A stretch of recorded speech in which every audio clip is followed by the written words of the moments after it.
Bab 571. Penguasa kegelapan jelas sangat puas dengan kerjasama ini. Namun yang tidak dia ketahui adalah bahwa Chen Heng juga merasakan hal yang sama. Bagi penguasa kegelapan, dia tidak membayar banyak untuk kerjasama ini dan mendapatkan koordinat dunia. Bisa dikatakan itu adalah keuntungan besar. Bagi Chen Heng, dia juga tidak menawarkan terlalu banyak. Itu hanya koordinat dunia yang untuk sementara tidak berguna bagiku. Dia memiliki sebanyak yang dia inginkan. Di sisi lain, Raja Kegelapan adalah alat yang sangat berharga. Dia tak tergantikan bagi Chen Heng. Lagi pula, dalam situasi saat ini, tidak mudah menemukan alat sekuat Raja Kegelapan. Tentu saja, kejadian ini juga mengingatkan Chen Heng. Bagiku, koordinat dunia itu pada dasarnya tidak berguna. Banyak di antaranya berada di luar jangkauan kekuatanku saat ini. Chen Heng termenung dalam-dalam di istana kaki. Berbagai pikiran melintas di benaknya. Tapi bagi orang lain, tidak seperti ini. Bagi Chen Heng, dunia-dunia kuat yang belum bisa ia taklukkan dan tangani untuk saat ini sangatlah merepotkan.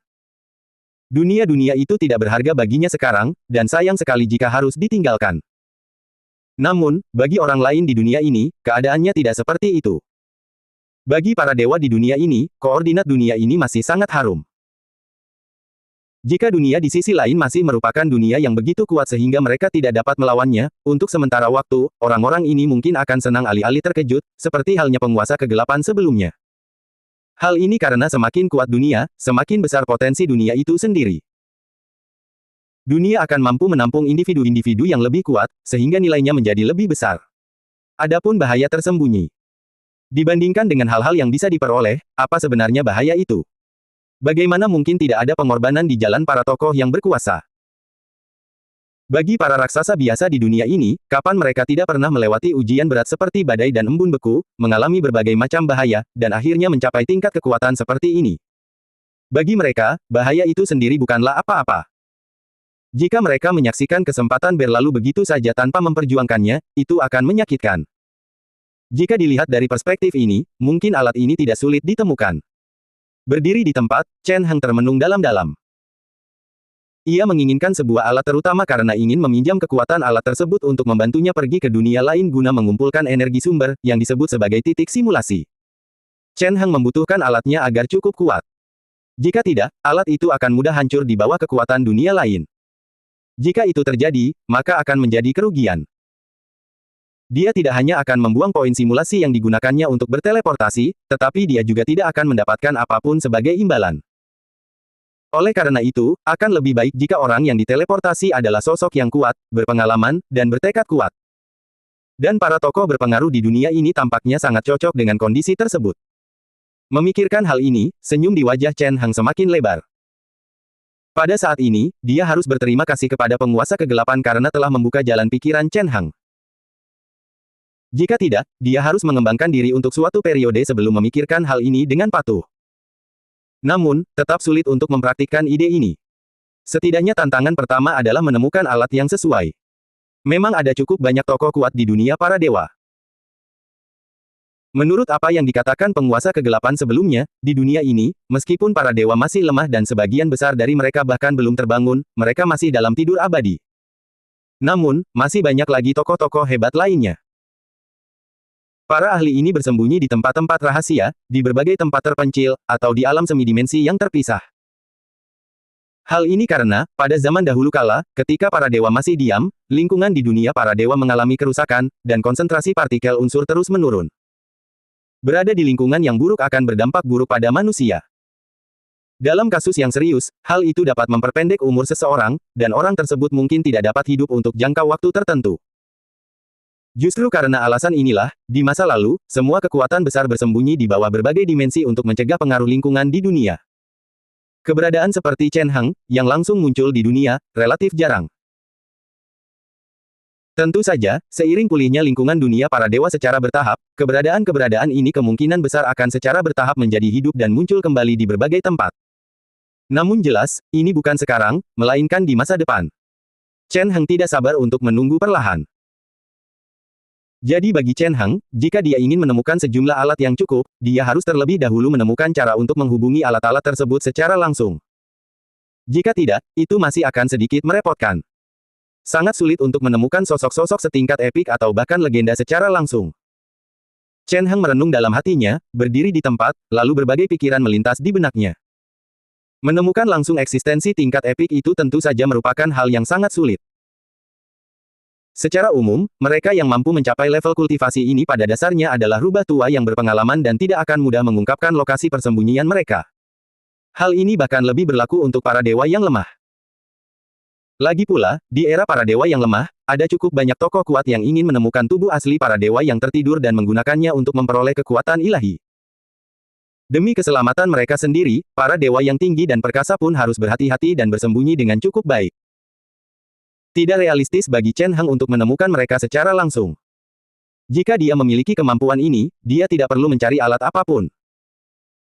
Dia mungkin sudah menjadi eksistensi absolut di antara para dewa secara langsung, jadi dia tidak membutuhkan orang-orang yang menggunakan alat untuk membantunya. Dalam hal itu, dia akan mengubah alur pikirannya. Karena ia tidak dapat menemukan keberadaan tersembunyi itu secara langsung, ia akan membiarkan keberadaan tersembunyi itu datang kepadanya atas inisiatif mereka sendiri. Dengan cara ini, ia juga dapat mencapai tujuannya. Dan mencapai tujuan ini relatif lebih mudah. Chen Heng merenung sejenak, lalu melambaikan tangannya. Di tangannya, saat pikiran Chen Heng berputar, cahaya ungu muncul, dan kekuatan yang tak dapat dijelaskan pun tercipta. Aku berhasil. Chen Heng tersenyum sambil melihat tanda ungu di tangannya. Tanda ungu di depannya adalah koordinat yang telah disimulasikan Chen Heng melalui kekuatan perangkat simulasi. Itu setara dengan sub-badan perangkat simulasi. Seiring bertambahnya kekuatan Chen Heng, kemampuannya untuk mengendalikan perangkat simulasi juga meningkat. Itulah mengapa dia mampu melakukan ini saat ini. Hal itu tidak mungkin terjadi di masa lalu. Lagi pula, saat itu, kekuatan Chen Heng belum cukup. Dia hanya bisa menggunakan simulasi secara pasif. Tanda ungu di depannya mewakili sebagian dari otoritas simulasi sampai batas tertentu. Dengan bagian wewenang ini, pengguna dapat menggunakan sebagian fungsi simulasi seperti Chen Heng. Tentu saja, bagian kemampuan ini belum lengkap. Itu hanya kemampuan untuk melakukan perjalanan antar dunia. Selain itu, dunia yang ia jelajahi kemungkinan besar adalah dunia yang telah ditentukan oleh Chen Heng. Simulasi tanda ini juga menghabiskan banyak sumber daya Chen Heng. Hanya satu tanda ini saja membutuhkan ratusan titik simulasi. Untungnya, tanda ini dapat digunakan berulang kali. Selama dipadatkan, tanda ini dapat terus ada. Ketika pemilik tanda ini meninggal, tanda ini akan hilang dan muncul kembali. Orang lain dapat menggunakannya.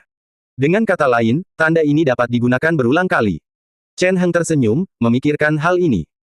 Situasi di hadapan Chen Heng berkembang dengan kecepatan yang mengejutkannya. Dia sengaja menemukan reruntuhan itu.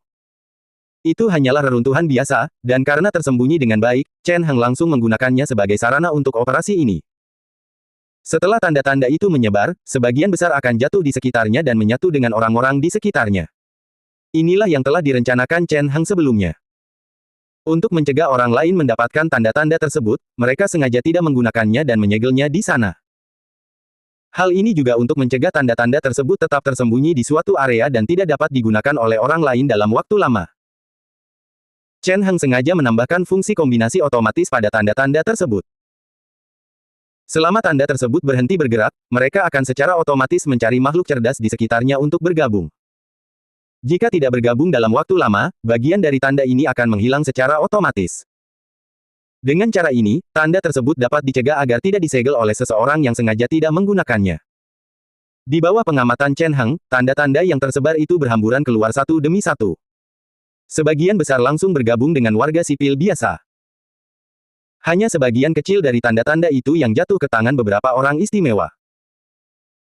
Beberapa dari orang-orang ini adalah bangsawan, dan beberapa lainnya adalah orang-orang luar biasa yang bergegas ke sini segera setelah mendengar berita tersebut. Di antara mereka, ada penyihir dan ksatria kehidupan. Karena jangkauannya terbatas, kekuatan orang-orang ini hanya biasa-biasa saja. Mereka tidak dapat menarik perhatian Chen Heng karena sebagian besar dari mereka hanyalah orang biasa. Namun, di antara orang-orang ini, satu orang berhasil menarik perhatian Chen Heng. Ini adalah di sebuah desa pegunungan yang terpencil, Chen Heng menatap ke depan, dan ekspresinya perlahan berubah menjadi terkejut. Orang itu.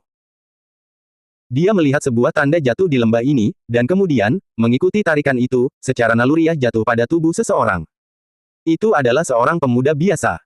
Wajahnya gelap, dan lengannya kasar. Dia tampak terbiasa bertani seperti petani muda biasa. Namun, sesuatu di tubuhnya menarik perhatian Chen Heng. Ini, takdir. Chen Heng berdiri di tempatnya dan mengamati dengan saksama sejenak. Ada aura takdir dalam diri pemuda di hadapannya. Terlebih lagi, aura itu tidak rendah. Kekuatan emas takdir yang samar bergelombang dan menyelimuti tubuh pemuda itu. Secara spontan, kekuatan itu membentuk kanopi, tampak sangat megah dan agung. Pada saat ini, kekuatan takdir ini telah meletus dan mulai menyala secara spontan, berubah menjadi gelombang riak tak terlihat. Seolah-olah ada gelombang di permukaan air yang tenang, terus menyebar keluar. Ini adalah tanda bahwa takdir akan segera meletus. Sepertinya aku cukup beruntung. Chen Heng menatap pemuda itu dalam-dalam. Pada saat ini, pikiran ini terlintas di benaknya. Sang takdir adalah eksistensi unik yang sangat langka. Namun, berdasarkan situasi saat ini di dunia para dewa, bukanlah hal yang aneh jika ada beberapa orang terpilih yang lahir sesuai perintah. Lagi pula, dunia para dewa saat ini berada pada tahap yang istimewa. Dari luar, dunia para dewa menyatu dengan dunia jurang, dan kedua dunia itu saling bertarung dan melahap satu sama lain. Dari dalam, para dewa yang awalnya diam akan bangkit kembali, dan dunia yang telah lama sepi akan menyambut vitalitas baru. Era berikutnya akan jauh lebih gemilang. Banyak dewa baru akan lahir satu persatu, dan banyak pahlawan legendaris akan muncul begitu saja, menampilkan adegan-adegan epik yang agung bersama-sama. Dalam latar belakang seperti itu, sangat cocok untuk kelahiran sang terpilih. Mereka seringkali menjadi gelombang era baru, dengan potensi untuk berdiri di puncak dan memiliki potensi untuk menjadi legenda.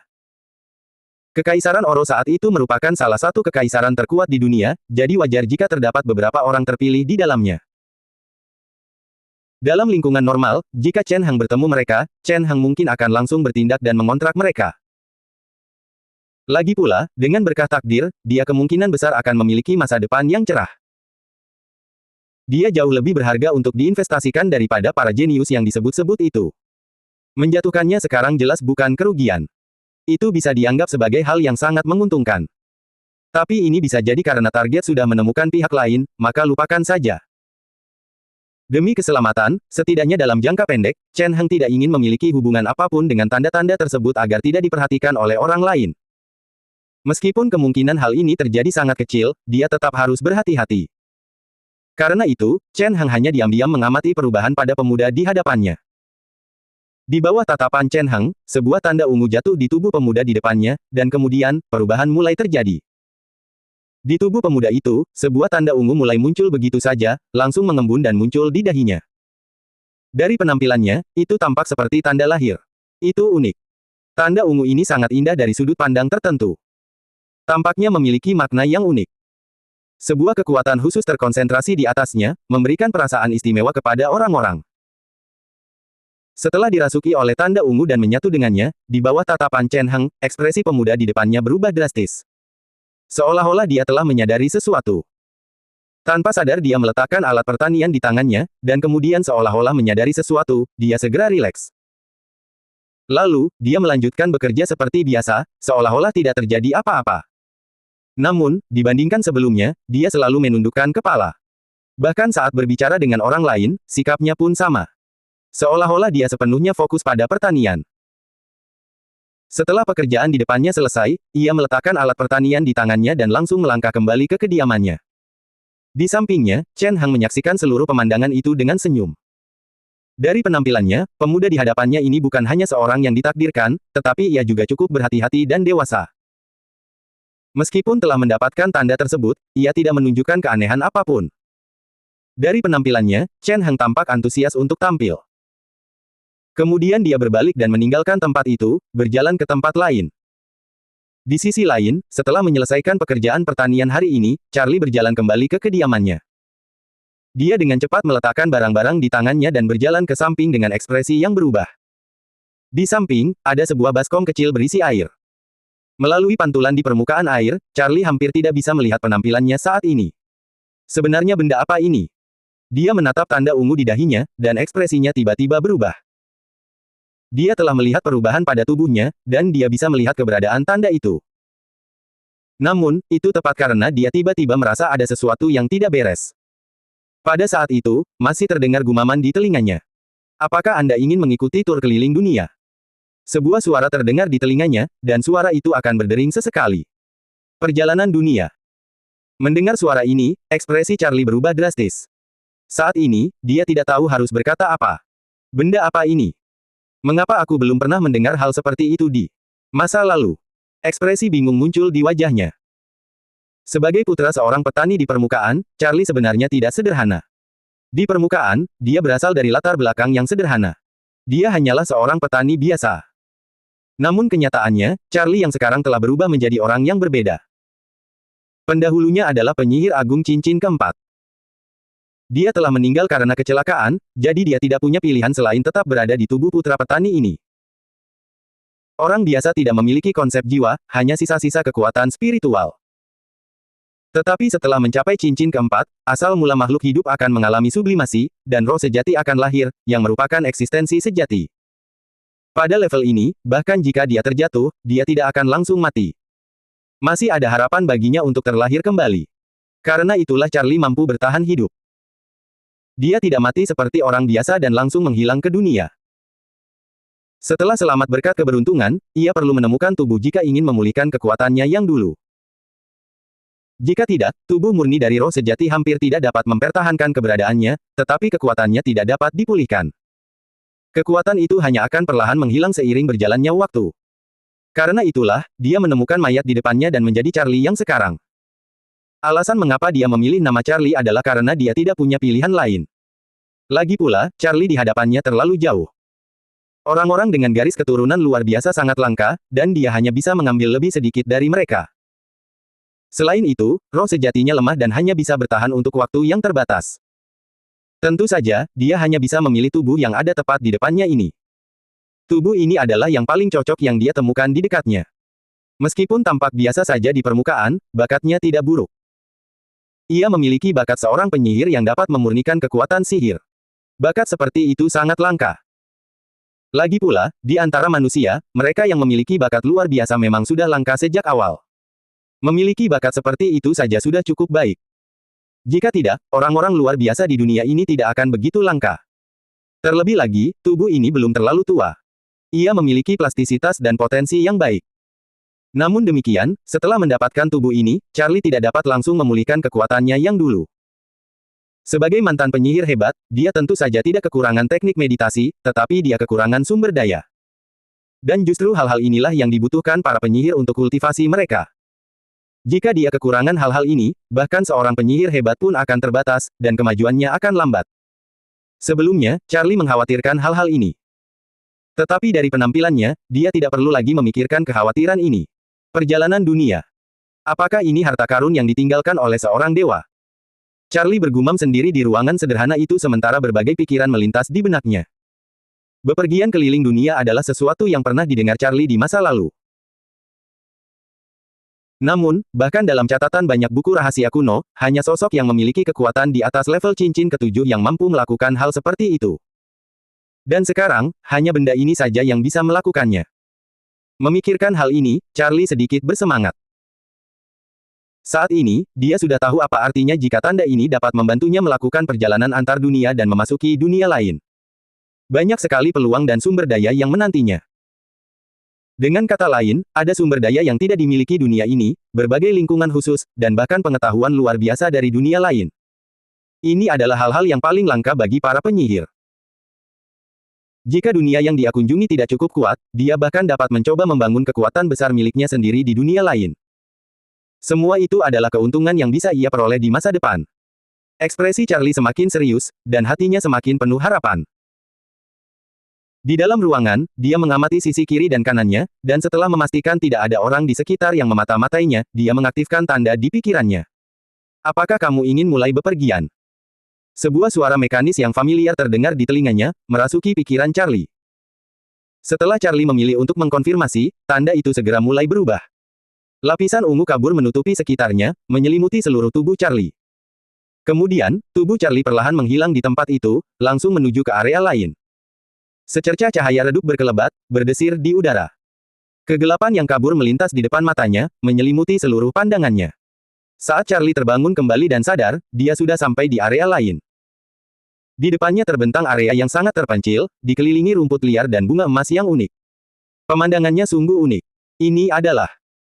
Setibanya di area ini, ekspresi Charlie langsung berubah, dan dia menunjukkan ekspresi gembira. Betapa pekatnya aura partikel elemental ini.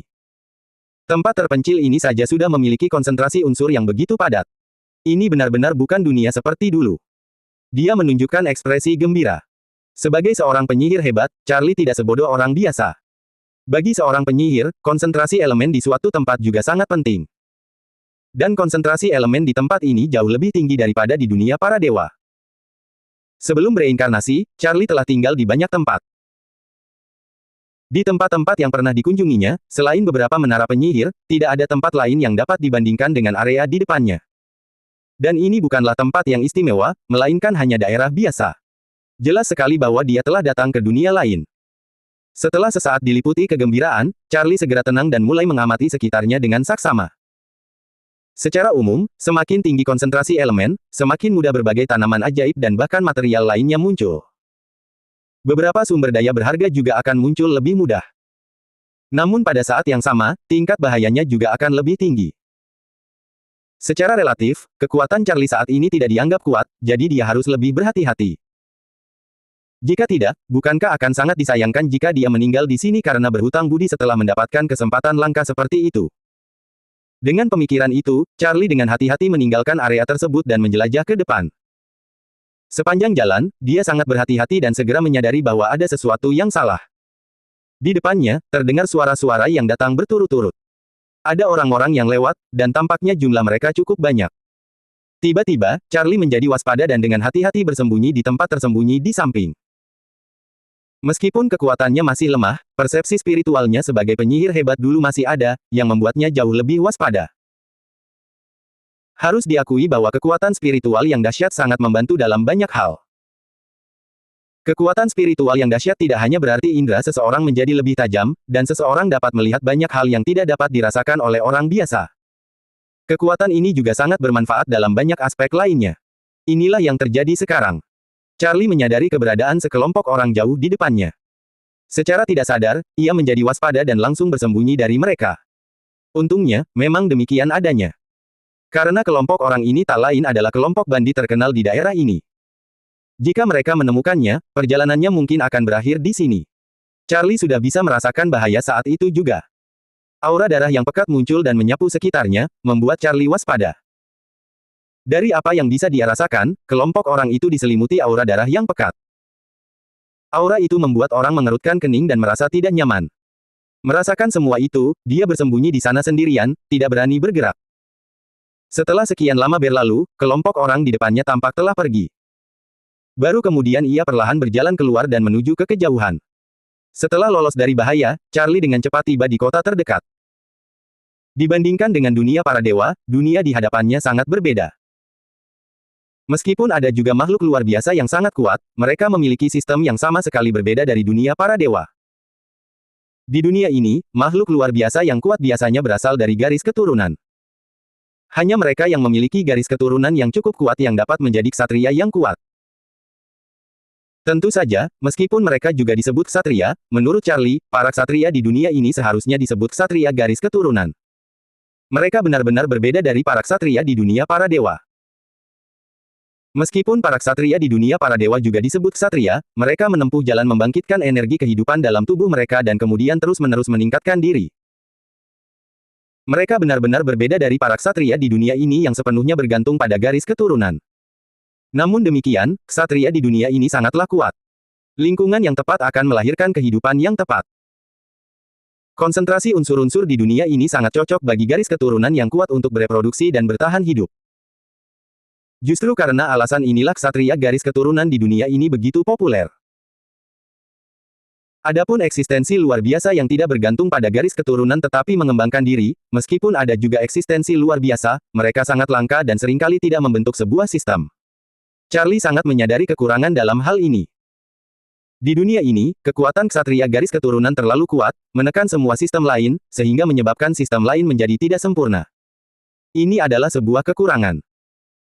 Lagi pula, konsentrasi unsur di dunia ini sangat tinggi sehingga seharusnya tidak ada kekurangan jenius fana yang lahir.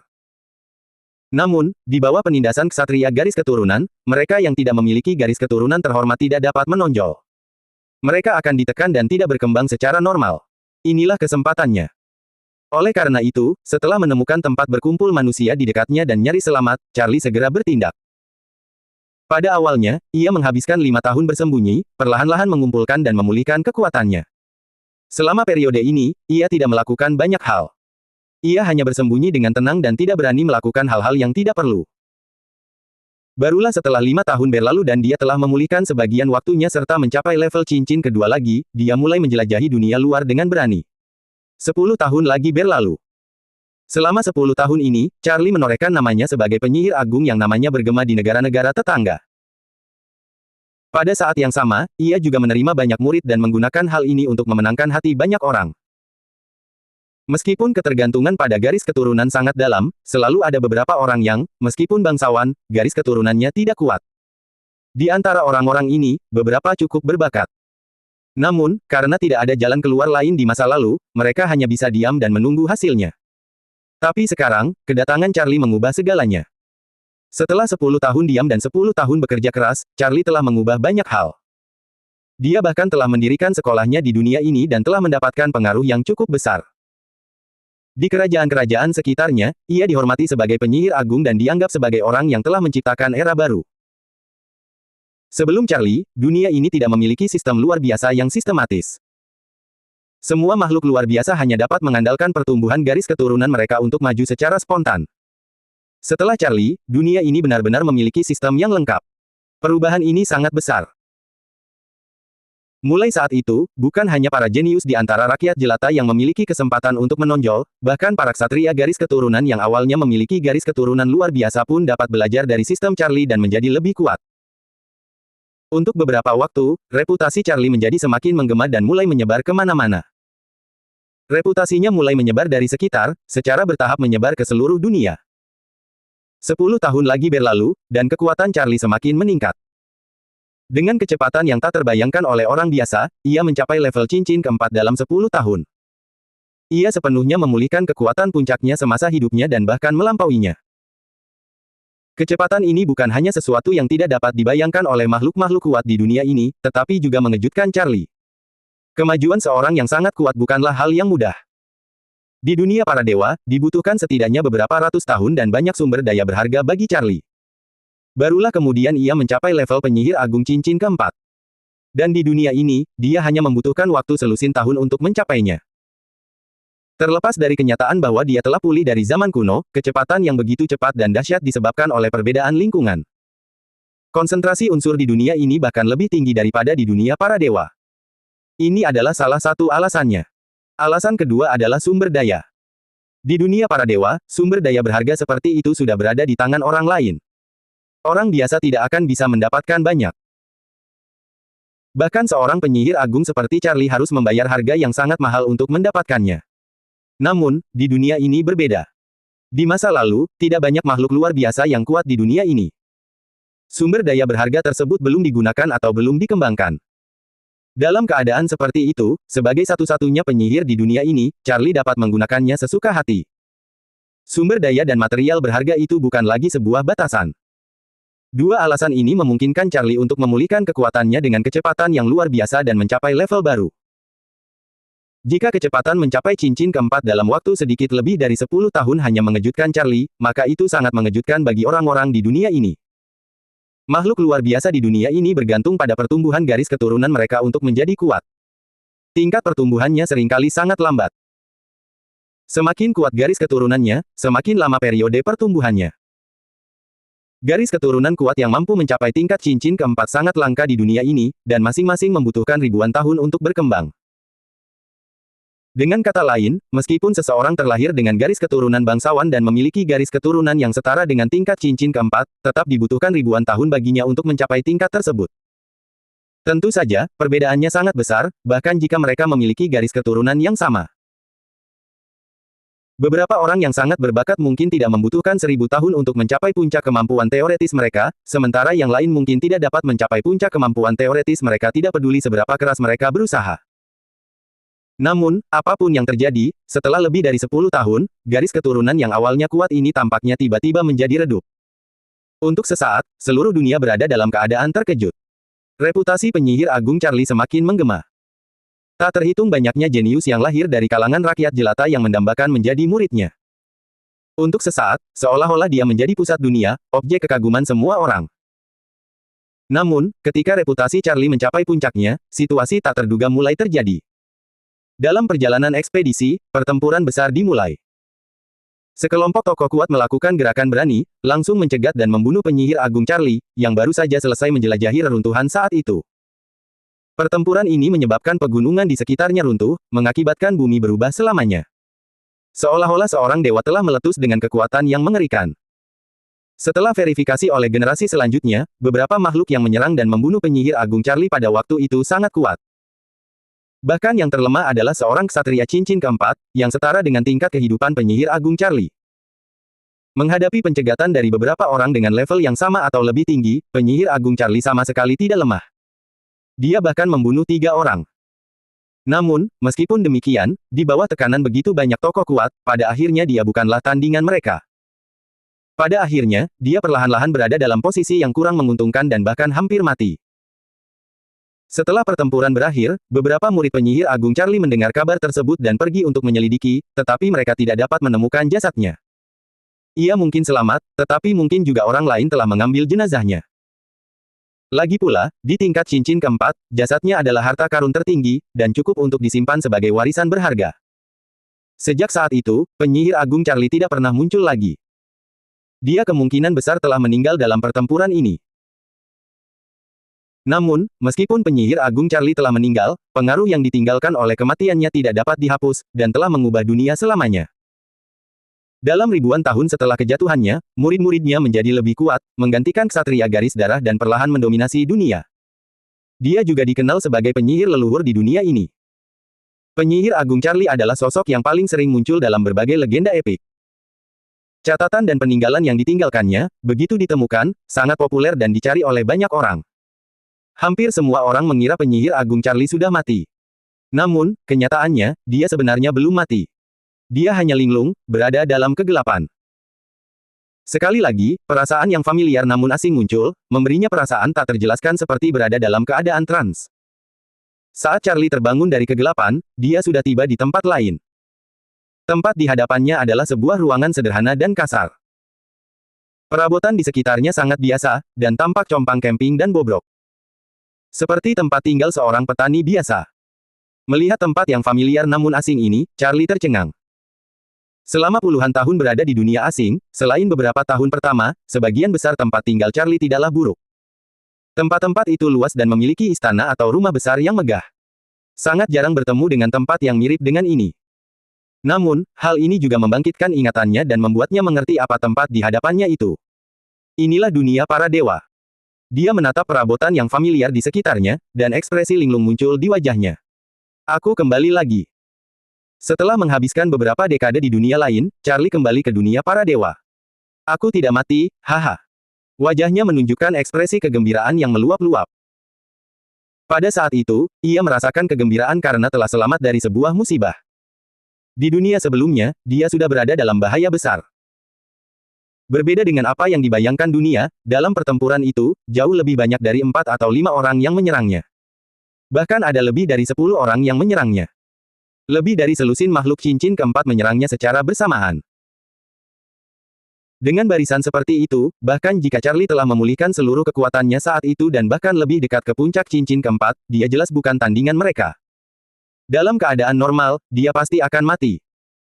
Alasan mengapa dia masih hidup saat ini juga karena tanda itu. Tanda di tubuhnya bisa membawanya ke dunia lain. Tentu saja, tanda itu juga bisa membawanya kembali. Dalam situasi sebelumnya, dia telah secara paksa mengaktifkan tanda di tubuhnya dan kembali ke dunia para dewa untuk bertahan hidup. Jika tidak, saat ini, dia mungkin sudah berubah menjadi tumpukan mayat. Memikirkan hal ini, Charlie tak bisa menahan rasa takut yang masih tersisa. Aku masih belum cukup berhati-hati. Ketenaran dan pujian telah mengacaukan pikiranku. Setelah kembali ke dunia para dewa dan keluar dari krisis, Charlie mulai mengingat apa yang telah dilakukannya di dunia sebelumnya. Dari sudut pandang seorang pengamat, ia menganalisis apa yang telah dilakukannya di dunia sebelumnya. Kemudian, ia menyadari kesalahannya saat itu. Aku begitu dibutakan oleh ketenaran, dan aku melupakan tujuan awalku. Berdiri di tempat yang sama dan mengingat setiap langkah di dunia sebelumnya, Charlie mulai merenungkan dirinya sendiri. Untuk mendapatkan sumber daya dan meraih ketenaran, aku terlalu terburu-buru, sehingga aku menyinggung terlalu banyak orang di sepanjang jalan. Lagi pula, seharusnya saya tidak terlalu menonjol. Saya menyadari pentingnya kehati-hatian, dan itu menimbulkan rasa krisis dan keserakahan di hati orang-orang itu. Charlie pada awalnya sangat berhati-hati selama perjalanannya ke dunia lain. Namun kemudian, ia dibutakan oleh kekayaan sumber daya dunia tersebut. Charlie secara langsung mempertaruhkan dirinya untuk membangun reputasi dan mendapatkan sumber daya tersebut, serta untuk memperluas pengaruhnya. Awalnya ini bukanlah masalah, tetapi tindakannya yang secara langsung memperlihatkan seluruh kekuatannya mau tidak mau telah membangkitkan keserakahan dan rasa krisis. Ada orang-orang kuat di dunia itu, dan karena ksatria garis keturunan memiliki umur yang sangat panjang, jumlah mereka cukup banyak. Tindakan Charlie mendirikan sekolah dan mengorganisir pasukannya sendiri telah lama mematahkan pola asli dunia itu, dan telah membangkitkan kewaspadaan beberapa orang. Kewaspadaan ini mencapai puncaknya setelah ia naik ke cincin keempat. Munculnya cincin keempat yang baru pasti akan mematahkan struktur asli dunia itu. Terlebih lagi, kecepatan perkembangannya terlalu cepat, dan hal itu tak pelak lagi menimbulkan rasa krisis di antara para pemain kuat sebelumnya. Lagi pula, dia hanya membutuhkan waktu sedikit lebih dari 10 tahun untuk mencapai cincin keempat. Siapa yang tahu level apa yang akan dia capai dengan sedikit lebih banyak waktu. Pada saat yang sama, warisan ini mau tidak mau membangkitkan keserakahan orang-orang tersebut. Hal inilah yang menjadi alasan orang-orang tersebut menyerangnya secara langsung. Setelah dipikir-pikir, seandainya Charlie lebih berhati-hati, menahan keserakahan di hatinya, dan perlahan-lahan mengumpulkan kekuatannya, menunggu lebih lama untuk menunjukkan dan mengumpulkan kekuatan, situasinya pasti akan jauh lebih baik. Charlie telah menerima banyak murid di dunia itu. Semua murid ini adalah jenius yang berbakat. Mereka semua memiliki potensi untuk tumbuh menjadi kekuatan besar di cincin ketiga atau bahkan cincin keempat. Jika Charlie bisa bersabar, ketika kekuatan sekolahnya tumbuh hingga tingkat tertentu, situasinya akan sangat berbeda. Dia hanya membutuhkan kesempatan saat itu, dan dia bahkan bisa mencoba untuk merebut seluruh dunia. Namun sekarang, semuanya sia-sia. Tidak peduli bagaimana dunia berkembang setelah itu dan apa yang terjadi pada sekolah yang ia dirikan, itu tidak ada hubungannya dengan Charlie. Ia hanya bisa merenungkan semua ini dengan penyesalan dan menyesali apa yang telah ia lakukan di masa lalu. Namun tak lama kemudian, ia menjadi tenang. Tidak apa-apa. Dia memaksa dirinya untuk tenang saat merasakan tanda di pikirannya. Saat ini, dia masih merasa agak terhibur. Tanda ini masih ada. Aku masih punya banyak kesempatan. Tanda di pikirannya masih ada. Menurut informasi yang diberikan kepadanya, akan ada lebih banyak kesempatan baginya untuk melakukan perjalanan antar dunia. Dunia sebelumnya telah menjadi masa lalu karena dia melewatkan kesempatan untuk meraihnya. Dia masih memiliki banyak kesempatan untuk berkembang di dunia yang berbeda. Inilah kesempatan sejatinya. Selama tanda di benaknya tidak hilang, dia bisa terus melakukannya. Pikiran ini terlintas di benaknya. Pada saat ini, suara mekanis itu terus berdering di telinganya. Kau telah kembali ke dunia para dewa. Perjalanan keliling dunia telah berakhir. Sekarang, saatnya perhitungan dimulai. Kau telah mengubah dunia secara permanen. Kau mendirikan aliran pemikiran Charlie di dunia itu, secara permanen memengaruhi sistem luar biasa dari dunia tersebut. Di dunia itu, ribuan tahun kemudian, Anda dipuja sebagai penyihir leluhur, pendahulu semua makhluk luar biasa. Evaluasi Anda sangat baik. Poin simulasi yang diperoleh, 2.300 poin. Deretan kata muncul di hadapannya. Berdiri di tempatnya, menatap dirinya sendiri di depannya, Charlie tercengang astonished. Jumlah informasi yang ditampilkan dalam bentuk kata-kata di depannya terlalu banyak baginya, dan dia tidak dapat memahaminya untuk sesaat. Poin simulasi, apa ini? Dia melihat poin simulasi yang telah diperolehnya dan merasa bingung. Dari penampilannya, poin simulasi seharusnya merupakan sesuatu yang sangat penting. Namun, dia sedikit bingung tentang fungsi benda ini. Titik simulasi dapat digunakan untuk menjelajahi berbagai dunia dan memilih dunia asal. Seolah merasakan keraguan Charlie, suara mekanis itu kembali terdengar di benaknya. Semua fungsi simulator membutuhkan poin simulasi untuk diselesaikan. Semua fungsi perangkat simulasi hanya dapat digunakan dengan titik simulasi. Ekspresi Charlie berubah saat mendengar ini. Perangkat simulasi itu sendiri asing baginya, tetapi mudah dipahami, yang berarti tanda. Namun, makna lain di balik kalimat ini membuatnya terkejut. Diperlukan poin simulasi untuk beroperasi. Charlie mengerutkan kening. Saat menggunakan simulator untuk melakukan perjalanan bola balik, ia langsung memulai tanpa menggunakan titik simulasi. Jika titik simulasi diperlukan untuk beroperasi, apa yang terjadi padanya sebelumnya? Ia memiliki keraguan di dalam hatinya dan tidak tahu apa yang salah dengan ini. Seolah merasakan keraguan di hatinya, suara simulator terus terdengar di telinganya. Simulasi dapat dilakukan secara gratis untuk 3 kali pertama, tetapi setelah kali ketiga, Anda perlu menggunakan sejumlah poin simulasi yang cukup. Jadi begitulah. Charlie tiba-tiba menyadari sesuatu setelah mendengar penjelasan itu, dan itu masuk akal. Dari kelihatannya, dia perlu menggunakan poin simulasi untuk melakukan hal itu jika ingin melakukan perjalanan antar dunia lagi setelah 3 kali perjalanan gratis. Dengan kata lain, dia tidak akan bisa melakukan simulasi jika tidak memiliki poin simulasi. Dari sudut pandang ini, poin simulasi memang sangat berharga. Aku sudah menggunakan 1 dari 3 kesempatan. Hanya tersisa 2 lagi. Charlie termenung. Dia tidak merasakan apapun tentang 3 kesempatan gratis itu, melainkan merasa bahwa dia telah mendapatkannya dengan susah payah. Dia bukan manusia biasa, melainkan seorang penyihir agung cincin keempat. Dia jelas memahami betapa banyak energi yang dibutuhkan untuk melakukan perjalanan antar dunia bagi seseorang di levelnya. Akan sangat fantastis jika orang biasa bisa melakukannya sekali saja. Sekarang dia bisa melakukannya 3 kali secara gratis, itu sudah merupakan kesempatan yang luar biasa. Mengenai fakta bahwa dia perlu mengonsumsi poin simulasi setelah 3 kali, Charlie tidak terlalu mempermasalahkannya. Berdasarkan situasi saat ini, sumber poin simulasi tampaknya tidak terlalu sulit. Dia baru menjelajahi 1 dunia dan sudah mendapatkan lebih dari 2000 poin. Meskipun Charlie tidak yakin level apa dari sekitar 2000 poin simulasi itu, dia percaya itu seharusnya cukup baginya untuk menjelajahi 1 dunia. Namun, hal ini juga mengingatkannya. Aku harus lebih memperhatikan dunia selanjutnya dan mengumpulkan poin simulasi sebanyak mungkin. Pikiran itu terlintas di benaknya, lalu dia melihat sekelilingnya. Dia masih familiar dengan perabotan di ruangan itu. Ada lapisan debu di perabotan usang di sekitarnya, tetapi tidak terlihat terlalu tebal, dan dia tidak terlalu memikirkannya. Dari penampilannya, meskipun waktu telah berlalu, waktu yang berlalu tidak terlalu lama, yang membuat Charlie sedikit terkejut. Dia melihat sekeliling dan mendekat untuk memeriksanya sendiri. Kemudian, keterkejutan di wajahnya menjadi semakin intens. Paling lama, baru 2 atau 3 bulan berlalu, dan wajah Charlie tiba-tiba dipenuhi dengan keterkejutan dan ketidakpercayaan. Dia ingat betul bahwa dia telah menghabiskan puluhan tahun di dunia sebelumnya. Secara logis, di dunia ini, beberapa dekade mungkin sudah cukup untuk membuat rumah ini bobrok dan tidak dapat digunakan lagi. Namun, yang ada hanyalah tumpukan debu, dan itu tidak terlalu serius. Ini adalah situasi yang mengejutkan. Beberapa dekade telah berlalu di dunia lain, tetapi hanya 2 atau 3 bulan yang berlalu di dunia para dewa. Hati Charlie bergetar, dia tidak tahu harus berkata apa. Awalnya dia berpikir penampilannya pasti sudah berubah bahkan jika dia bisa kembali ke tempat asalnya.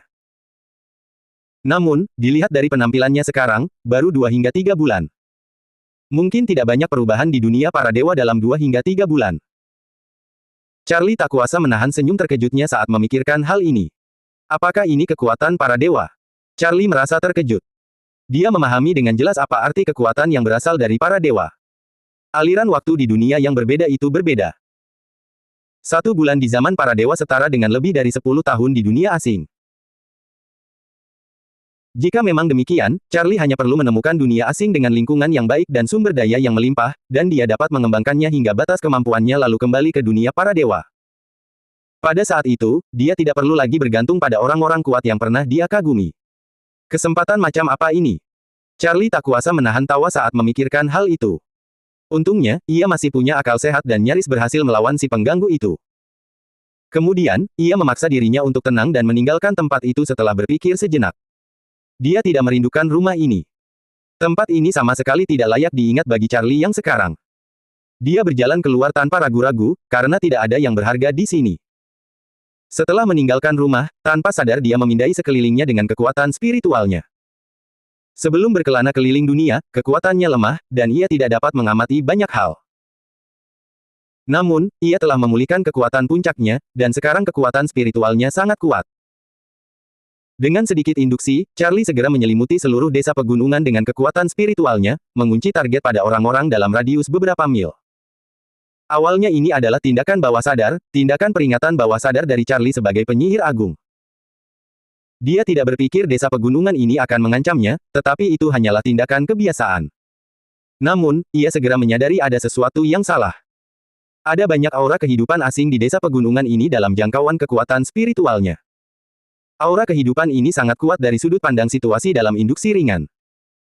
Masing-masing dari mereka adalah eksistensi luar biasa, seperti seorang ksatria resmi. Pemimpin mereka bahkan seorang penyihir cincin kedua. Meskipun penyihir cincin kedua tidak kuat di mata Charlie, ia adalah sosok penting bagi rakyat biasa. Di masa lalu, bahkan tidak ada seorang ksatria kehidupan magang di daerah terpencil dan sunyi ini, apalagi penyihir cincin kedua.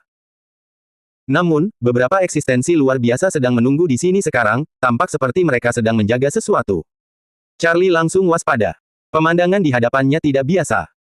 Pasti ada sesuatu yang terjadi, dan apa yang terjadi selanjutnya semakin menegaskan satu hal. Tampaknya Charlie tidak menyembunyikan ujian spiritualnya barusan. Penyihir cincin kedua langsung menyadari ada sesuatu yang tidak beres. Orang-orang itu dengan cepat merasakan tempat ini dan menuju lokasi Charlie melalui indera Charlie. Charlie mengerutkan kening, tetapi dia tidak segera pergi. Sebaliknya, dia berdiri di tempat dan memandang orang-orang di hadapannya. Tak lama kemudian, beberapa sosok perlahan berjalan mendekat di bawah tatapannya.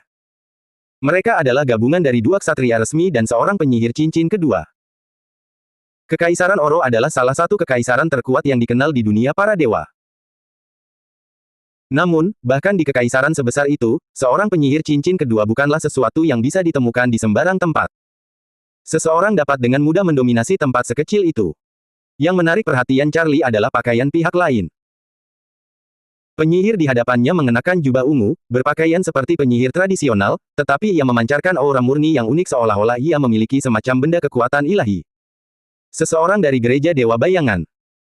Charlie mengerutkan kening dan berpikir sambil menatap penyihir di hadapannya. Kekaisaran Oro menyembah Dewa Bayangan, yang menurut legenda, telah mencuri api asal. Penyihir cincin kedua membawa benda luar biasa yang memiliki kekuatan Dewa Bayangan, dan oleh karena itu, jelaslah bahwa dia berasal dari gereja Dewa Bayangan. Tanda bintang ungu. Penyihir cincin kedua berjubah ungu itu menatap Charlie, yang berdiri di hadapannya, dan wajahnya langsung menunjukkan ekspresi gembira.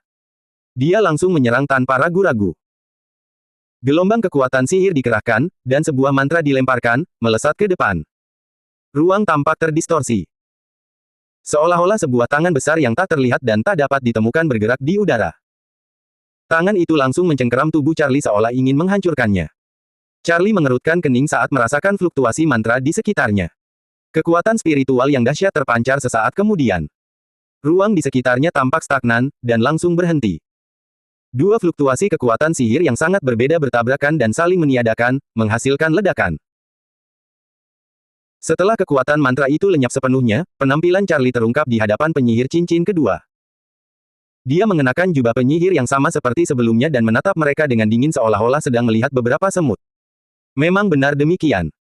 Bagi Charlie, seorang penyihir hebat cincin keempat, beberapa orang di hadapannya tidak jauh berbeda dengan semut. Di masa lalu, bahkan orang-orang ini akan berlutut untuk menyambutnya ketika mereka melihatnya. Namun sekarang, mereka berani mengambil inisiatif untuk menyinggungnya.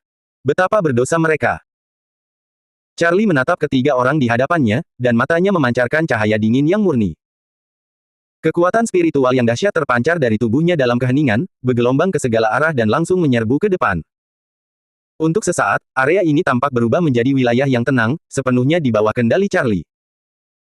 Siapapun yang tidak sekuat dirinya akan ditekan oleh kekuatan spiritualnya, tidak mampu menggunakan kekuatan sekecil apapun. Merasakan kekuatan pikiran yang dahsyat dan menakutkan ini, seorang penyihir yang mengenakan jubah penyihir ungu menunjukkan ekspresi ketakutan. Dia akhirnya menyadari sesuatu. Kau. Suaranya terhenti sebelum dia bisa menyelesaikan kalimatnya. Sebuah tangan besar terulur dan mencengkeramnya, tiba-tiba membungkam suaranya. Seketika, sekitarnya tampak berhenti. Charlie menatap ketiga orang di hadapannya. Mantra itu mulai bekerja. Dalam sekejap, ingatan ketiga orang itu mulai mengalir terus-menerus di benak Charlie. Ini adalah mantra untuk menelusuri kembali ingatan. Sebagai penyihir hebat cincin keempat, Charlie secara alami dapat melakukan ini. Namun, dia hanya dapat menelusuri kembali ingatan untuk waktu yang singkat dengan kekuatannya, dan banyak detail yang tidak dapat dilihat. Namun, itu sudah cukup. Charlie hanya ingin tahu mengapa orang-orang ini menyerangnya. Dewa Bayangan adalah dewa yang disembah oleh seluruh kekaisaran Oro, dan kekuatannya sangat besar. Namun, barisan seperti itu bukanlah sosok biasa bagi seorang penyihir cincin kedua, bahkan bagi gereja Bayangan. Tanpa alasan, sosok seperti itu tidak mungkin datang ke tempat terpencil seperti ini. Berbagai pikiran melintas di benak Charlie, lalu ia mulai mengingat-ingat kenangan ketiga orang di hadapannya. Kenangan ketiga orang itu mulai mengalir dan bergulir di bawah kendalinya. Tak lama kemudian, Charlie mengerti alasannya, jadi itulah alasannya.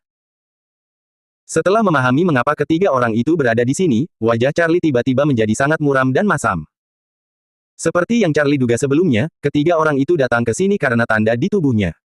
Tanda ini tampaknya berasal dari sisa-sisa dewa tertentu. Tanda itu menyebar beberapa bulan yang lalu, muncul di berbagai tempat dan diperoleh oleh orang-orang yang berbeda. Sebagai kekuatan paling signifikan di Kekaisaran Oro, Gereja Bayangan dan keluarga Kerajaan Oro mengirim orang-orang kuat untuk mencari di sekitar area tersebut. Menurut kesan ketiga orang itu, meskipun tanda bintang diduga sebagai produk yang ditinggalkan oleh dewa, tanda itu tidak dapat menyebabkan perubahan langsung pada tubuh seseorang. Selain itu, tanda tersebut memiliki karakteristik lain, ketika inang yang dinaikinya meninggal, tanda itu akan segera kembali ke penampilan aslinya. Karakteristik inilah yang memungkinkan pengumpulan tanda-tanda tersebut. Kekaisaran Oro dan Gereja Bayangan mencari tanda-tanda ini di seluruh wilayah Kekaisaran Oro. 3 orang sebelum mereka tidak memahami alasan spesifiknya. Terlepas dari apakah itu keluarga kerajaan Oro atau gereja bayangan, mereka memiliki aturan mengenai tanda-tanda ini. Mereka diharuskan untuk menyegelnya segera setelah memperoleh tanda-tanda tersebut dan tidak dapat menggunakannya secara pribadi. Jika tidak, itu akan dianggap sebagai pengkhianatan. Justru karena itulah 3 orang sebelum mereka pun tidak mengetahui fungsi dari jejak tersebut. Hanya melalui contoh orang lain mereka dapat melihat bahwa jejak-jejak ini tidak dapat langsung memberikan kekuatan kepada seseorang. Itulah mengapa mereka merasa lega datang dan berburu. Alasan mereka datang ke sini juga karena mereka telah melacak sebuah tanda bintang. Setelah memeriksa, akhirnya mereka menemukan jejak di tubuh Charlie. Ini sangat normal. Lagi pula, ini adalah desa terpencil di hadapan mereka. Orang-orang di dalamnya semuanya tetap. Mereka bahkan bisa tahu sekilas siapa yang hilang. Itulah mengapa mereka bisa tiba di saat pertama. Jadi begitulah. Setelah menelusuri ingatan mereka bertiga dan memahami alasan mengapa mereka menyerangnya, ekspresi Charlie langsung berubah muram. Dia mengulurkan tangannya dan menghancurkan kepala mereka. Aura darah yang tebal terpancar dan menyelimuti sekitarnya. Daging dan darah langsung berhamburan kemana-mana. Beberapa pecahan daging dan darah langsung mengenai tubuh Charlie. Namun, Charlie bertindak seolah-olah dia tidak melihatnya. Dia sama sekali tidak peduli. Wajahnya muram saat dia merenung sendirian. Ada lebih dari satu tanda yang ditinggalkan oleh dewa. Charlie termenung, dengan kemampuan gereja bayangan dan keluarga kerajaan Oro, mereka kemungkinan besar telah menyadari kemampuan tanda itu. Sebagai seorang penyihir hebat, Charlie sangat memahami kekuatan keluarga kerajaan Oro dan gereja bayangan. Itu adalah kekuatan setingkat penguasa yang memang pantas dimiliki di dunia ini. Dia tidak akan berani memprovokasinya bahkan sebagai penyihir hebat sekalipun. Kekuatan seperti itu akan mampu merasakan fungsi kuat dari tanda tersebut dan nilainya yang sangat berharga sejak saat pertama. Belum lagi hal-hal lain, kemampuan untuk melakukan perjalanan antar dunia dan mengunjungi berbagai dunia di mana waktu telah berlalu saja sudah cukup untuk dengan cepat menghasilkan sejumlah besar tokoh-tokoh hebat. Selain itu, bagi para pendeta gereja bayangan, tanda ini merupakan kesempatan besar bagi mereka untuk menyebarkan ajaran mereka ke berbagai dunia dan memupuk kepercayaan kepada penguasa bayangan. Tanda ini adalah harta karun mutlak bagi mereka yang tidak boleh dilepaskan. Betapapun gilanya mereka, itu tidak cukup. Charlie sudah bisa membayangkan situasi saat ini. Berdasarkan adegan dalam ingatan mereka, banyak orang sudah menyadari ketika tanda bintang menyebar. Kecuali jika kelompok pertama pemilik tanda bintang sangat beruntung atau telah memperoleh kekuatan yang cukup selama perjalanan dunia pertama mereka, kemungkinan besar mereka tidak akan bisa lolos dari perburuan keluarga kerajaan Oro dan gereja bayangan. Pada akhirnya, mereka hanya akan menjadi koleksi dari kedua kekuatan ini. Mungkin sekarang sudah tidak banyak bekas luka yang tersisa. Charlie waspada saat memikirkan hal ini. Dia menatap 3 mayat di bawah kakinya dan melihat sekeliling. Kemudian, dia berbalik dan melihat desa yang tampak familiar namun asing di hadapannya. Senyum dingin muncul di wajahnya. Dia berjalan lurus dan memasuki desa tidak lama kemudian. Bau darah yang memenuhi langit terus menyebar, menyelimuti sekitarnya. Bagi seorang penyihir hebat cincin keempat, sebuah desa fana tidak akan membutuhkan waktu lama. Desa itu akan dimusnahkan dengan bersih dan rapi. Tujuan dari semua ini tentu saja untuk mengulur waktu. Bagi Charlie, meskipun manusia-manusia fana ini tidak penting, jika dia membiarkan mereka hidup, berita tentang dirinya membunuh ketiga orang ini akan segera terungkap. Sebaliknya, dia bisa saja membantai seluruh desa dan mengulur waktu. Sebelum pergi, Charlie sengaja menemukan mayat seorang pemuda yang mirip dengannya dan meletakkannya di depan rumah kayunya untuk berpura-pura menjadi mayatnya. Setelah melakukan pengaturan ini, dia mengucapkan mantra untuk menyegel aura area tersebut sebelum pergi. Setelah meninggalkan tempat ini, dia tidak ragu-ragu dan langsung menuju perbatasan Kekaisaran Oro. Sejujurnya, Charlie juga merupakan anggota Kekaisaran Oro. Sebelum kejatuhannya, dia adalah konsultan sihir yang dipekerjakan oleh keluarga kerajaan Oro. Sampai batas tertentu, dia adalah bagian dari mereka.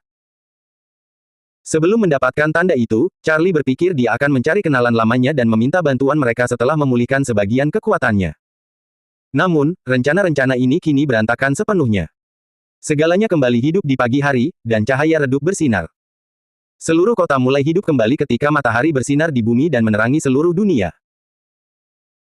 Orang-orang dari berbagai tempat mulai berdatangan ke jalan-jalan dan gang-gang, sibuk dengan barang-barang mereka. Kota yang awalnya mati itu secara bertahap mendapatkan kembali vitalitasnya. Satu demi satu sosok berjalan ke jalan-jalan yang tenang, sesekali melangkah maju. Ekspresi Yadim tenang saat berjalan di jalan. Pemandangan yang familiar lagi, dan selalu seperti ini. Dia mengangkat kepalanya dan bergumam pada dirinya sendiri sambil memandang pemandangan di depannya. Penampilan Yadim sungguh luar biasa. Ia mengenakan jaket windbreaker berwarna gelap, tampak sangat tampan. Ia berdiri di jalan, terlihat sangat tenang, tanpa menunjukkan kedalaman dan kelelahan yang berarti. Kota itu perlahan menjadi ramai seiring berjalannya waktu. Semakin banyak orang di sekitarnya, membuat kota itu tampak sangat makmur. Yadim sama sekali tidak merasa gembira, melainkan kesepian. Ia tidak tahu sudah berapa kali mengalami pemandangan serupa. Pada akhirnya ia akan merasa bosan dan lelah meskipun awalnya merasa gembira. Sebentar lagi. Dia melihat waktu yang tertera di ponselnya dan gedung tinggi di hadapannya. Tidak ada kesedihan atau kegembiraan di hatinya. Waktu yang ditampilkan di ponsel perlahan berlalu hingga suatu momen tertentu, secara bertahap mencapai ambang batas tertentu. Bang! Sebuah suara samar terdengar perlahan. Kota itu seolah jatuh dalam keheningan. Gedung tertinggi di kejauhan terpengaruh oleh suatu kekuatan misterius dan langsung runtuh di depan mata Yadim. Puing-puing beterbangan dan berserakan ke segala arah. Gelombang jeritan bergema, terdengar sangat keras. Yadim memandang langit, yang masih sama seperti sebelumnya. Namun, semacam kabut gelap muncul di langit yang awalnya cerah dan indah itu, sekilas tampak seperti wajah hitam yang mengerikan, membuka mulutnya memperlihatkan senyum aneh. Pukul 8 pagi, gedung Odo tiba-tiba meledak dan runtuh seketika, menyebabkan ratusan korban jiwa.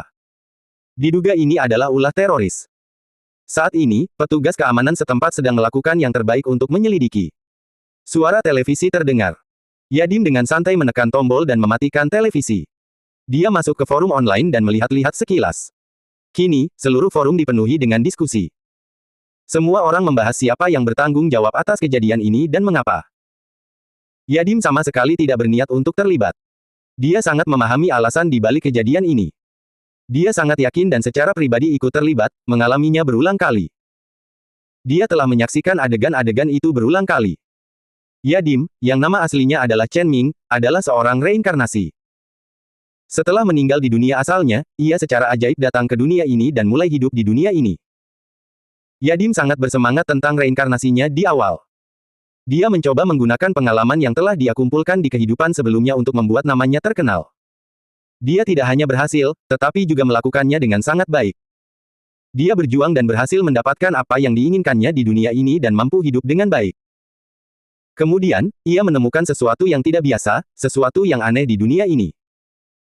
Yadim masih ingat bahwa dunia mulai berubah setelah bertransmigrasi ke dunia ini selama hampir 1 dekade. Segala macam hal aneh terus terjadi. Segala macam kejahatan dan kutukan muncul di bumi, dan bencana alam meletus. Bumi mengalami gempa bumi, dan lautan muncul begitu saja. Berbagai bencana terjadi dalam waktu singkat, dan seluruh dunia runtuh secara spontan. Itu adalah pemandangan yang mengerikan. Dalam kehampaan, seluruh dunia mulai menjadi ilusi dan runtuh dengan sendirinya, kembali ke titik awal. Segala sesuatu yang tersisa di dunia lenyap dalam waktu singkat. Yadim meninggal dalam kehidupan pertamanya di dunia ini karena putus asa dan ditelan oleh dunia bersama dengan yang lainnya. Kemudian, siklus reinkarnasi baru dimulai. Setelah dunia runtuh, dunia mulai berevolusi lagi, dan semuanya kembali ke keadaan semula. Saat itulah Yadim baru saja bereinkarnasi. Yadim masih ingat dengan jelas perasaan saat itu. Seluruh dunia kembali ke titik nol dalam semalam.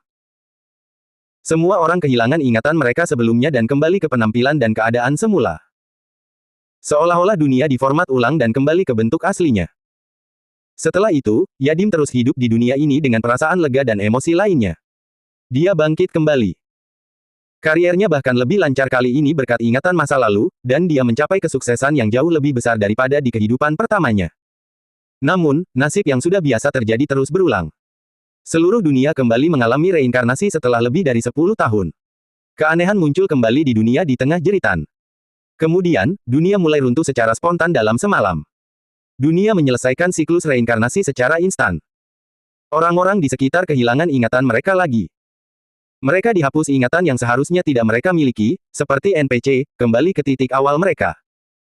Kecuali Yadim, dia masih mempertahankan ingatan-ingatannya sebelumnya. Dia tidak kehilangan masa lalunya dalam siklus reinkarnasi dunia. Sebaliknya, dia terus hidup hingga sekarang sambil mempertahankan ingatannya. Yadim telah mengalami siklus reinkarnasi yang tak terhitung jumlahnya dan mengulangi banyak peristiwa serupa. Setiap kali dunia runtuh, hal yang sama terjadi. Pengulangan itu membuatnya sedikit lelah. Yadim menghela napas pelan dan dengan santai mencari informasi di forum di depan komputer. Ini adalah satu-satunya hal yang bisa memberinya sedikit kegembiraan saat ini.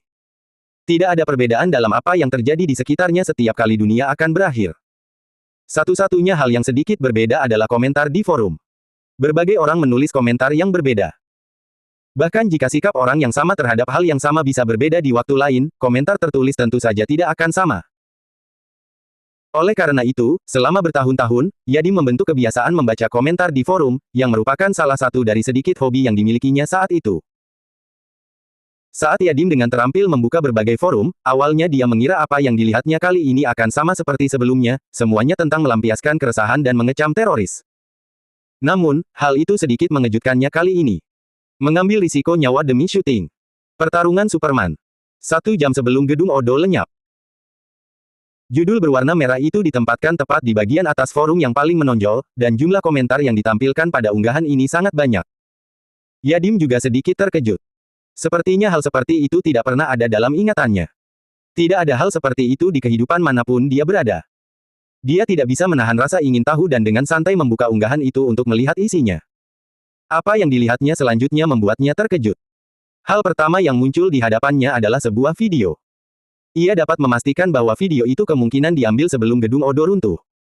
Teknik pengambilan gambarnya tidak profesional. Adegan-adegannya tampak sangat miring, tetapi tetap cukup jelas. Tentu saja, itu bukanlah poin utamanya. Yang penting adalah isinya. Dalam video tersebut, terlihat beberapa orang berjubah hitam berdiri berhadapan di gedung Odo. Tampaknya mereka sedang berkonfrontasi. Mereka berbicara dalam video seolah-olah sedang bernegosiasi. Kameramen tidak berani terlalu dekat karena itu adalah video rahasia. Akibatnya, ia tidak dapat mendengar percakapan orang-orang tersebut, melainkan hanya samar-samar mendengar beberapa suara. Terlebih lagi, orang-orang ini tidak menggunakan bahasa umum di dunia ini, sehingga sulit untuk membedakan dari bahasa bibir mereka. Namun, Yadim takjub melihat video dan mendengarkan suara-suara yang berasal dari video tersebut. Meskipun sangat samar, ia masih bisa membedakannya. Bahasa yang digunakan orang-orang itu adalah bahasa Mandarin. Awalnya, Yadim mengira ia salah dengar, tetapi setelah mendengarkan dengan saksama sejenak, ia akhirnya yakin. Itu bukan bahasa lain selain bahasa Mandarin. Apa yang terjadi? Ia merasa bingung. Dia telah tinggal di dunia ini selama bertahun-tahun dan mencari kebenaran tentang reinkarnasi dunia. Dia telah memperoleh pemahaman mendalam tentang banyak hal, dan hampir tidak ada yang tidak dia ketahui tentang dunia ini. Dan berdasarkan apa yang telah dipelajari Yadim, tampaknya tidak ada bahasa Mandarin. Di beberapa bagian dunia, ada orang yang berambut hitam dan berkulit kuning, tetapi jumlahnya tidak banyak. Terlebih lagi, mereka sangat berbeda dari kehidupan Yadim sebelumnya dalam hal budaya. Tidak ada kesamaan sama sekali selain penampilan mereka. Namun, tidak ada bahasa Mandarin di dunia ini.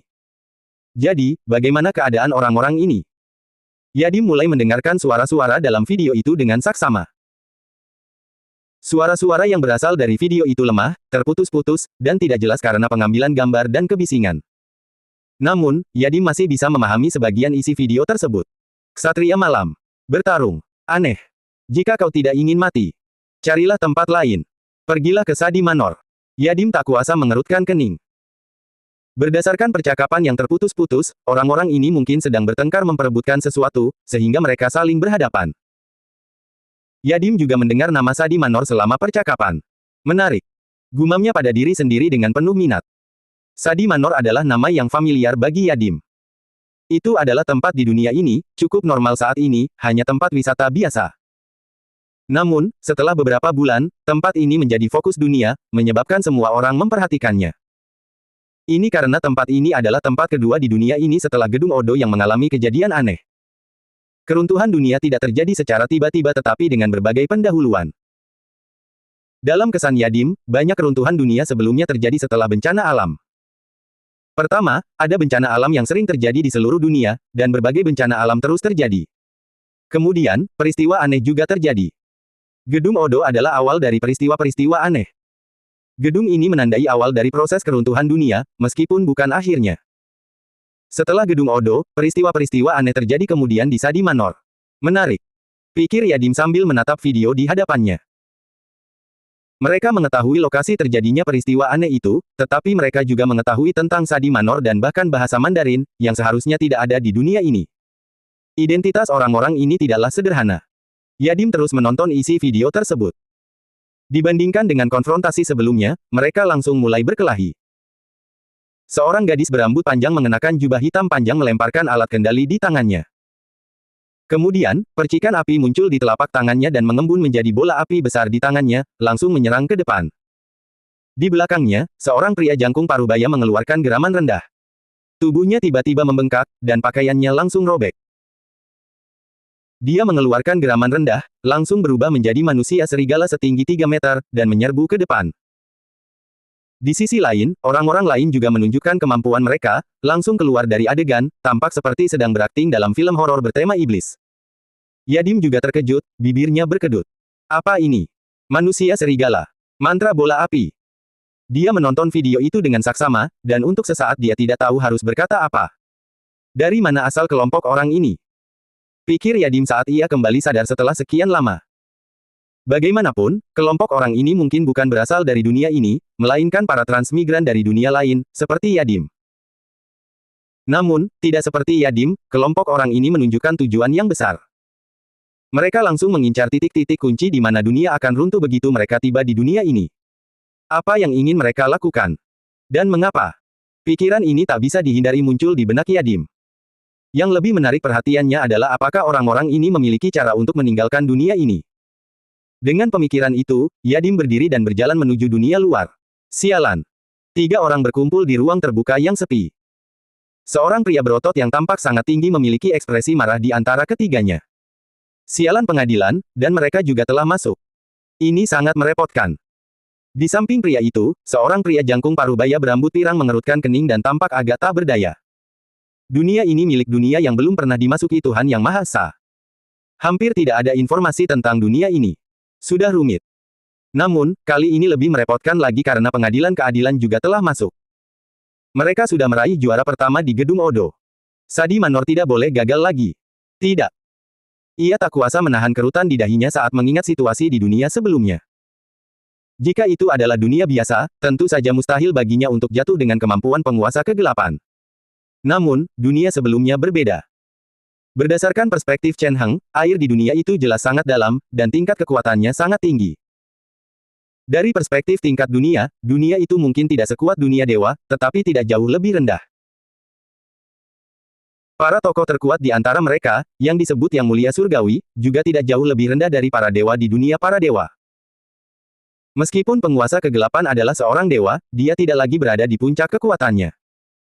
Dia mungkin akan langsung mati jika secara tidak sengaja memprovokasi beberapa tokoh terkuat di dunia itu. Tentu saja, kemungkinan itu masih relatif kecil.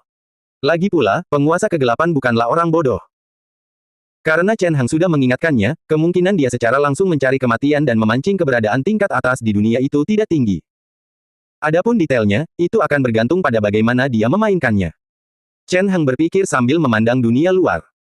Pemandangan di hadapan mereka telah mengalami banyak perubahan seiring perjalanan mereka. Lingkungan sekitar secara bertahap menjadi tandus, dengan pasir dan batu di mana-mana. Tampaknya tidak banyak kehidupan di sana. Ini adalah pemandangan yang relatif langka di gurun. Meskipun disebut gurun, tempat itu tidak begitu terpencil. Sebaliknya, ada banyak suku bangsa yang tinggal di sana. Jarang sekali melihat daerah terpencil yang tertutup pasir dan batu seperti itu. Itu adalah daerah yang unik. Hedosiri mengamati sekeliling dengan waspada saat tiba di area tersebut. Dia memimpin anak buahnya untuk perlahan-lahan menyebar ke segala arah, mengawasi musuh yang mungkin muncul di sekitarnya. Namun, kewaspadaan ini tampaknya tidak diperlukan saat ini. Daerah ini terlalu terpencil, sehingga tidak ada tanda-tanda kehidupan di sekitarnya.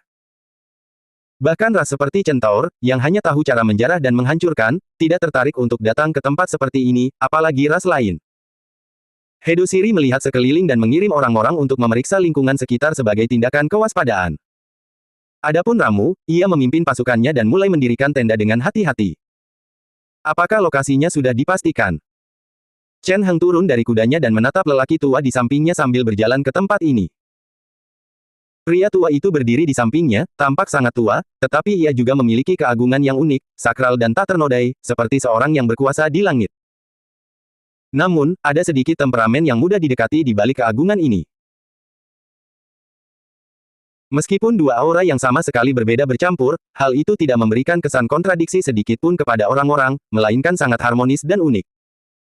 Ia berdiri berdampingan dengan Chen Heng, mengenakan jubah abu-abu sederhana yang tampak sangat kuno. Pria tua itu terlihat biasa saja, seperti orang tua pada umumnya. Namun, tak seorang pun berani berpikir demikian, yang terlihat dari tatapan hormat yang sesekali diberikan oleh orang-orang di sekitar mereka. Pria tua itu bernama Orson. Dia adalah seorang tetua dan salah satu pewaris generasi terakhir gereja alam.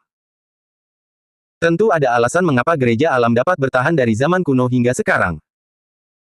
Jika mereka hanya mengandalkan kekuatan permukaan mereka, mereka akan sepenuhnya dimusnahkan oleh Sekte Senja, belum lagi bersaing dengan gereja-gereja lain. Tentu ada alasan mengapa mereka mampu bertahan hingga sekarang. Kekuatan adalah penguat keberanian yang paling besar. Kekuatan Orson jauh lebih besar daripada semua orang di gereja alam. Kekuatannya telah mencapai tingkat cincin ke-6, dan dia hanya selangkah lagi menuju tingkat epik cincin ke-7. Meskipun seorang pendeta tua di puncak kekuatan cincin ke-6 tidak memiliki banyak waktu lagi dan akan segera meninggal karena usia tua, kekuatannya cukup untuk menyaingi legenda dengan mengandalkan mata alam yang diwarisi dari gereja alam dan tidak dapat diremehkan. Di masa lalu, keberadaan seperti itu seringkali tersembunyi di tempat-tempat rahasia dan tidak akan bergerak kecuali gereja mereka masing-masing terancam punah. Namun, seiring dengan meningkatnya investasi gereja alam di Chen Heng, sebagian warisan mereka secara bertahap dikeluarkan untuk mendukung perluasan kerajaan Hatim saat ini. Tentu saja, bukan hanya gereja alam tetapi banyak gereja kecil lainnya juga melakukan hal yang sama. Gereja-gereja ini mengeluarkan banyak hal untuk diinvestasikan dalam mendukung kerajaan Hatim. Inilah juga alasan mengapa Chen Heng ingin melibatkan gereja-gereja kecil tersebut. Banyak gereja di dunia ini mungkin sangat lemah atau bahkan hampir hancur. Namun, hal ini tidak mengubah fakta bahwa mereka adalah gereja para dewa. Mereka memiliki warisan yang memungkinkan mereka bertahan hingga sekarang dan tidak hancur. Dan hal-hal ini perlahan-lahan dihilangkan dalam proses bergabung dan mendukung perluasan kerajaan Hatim.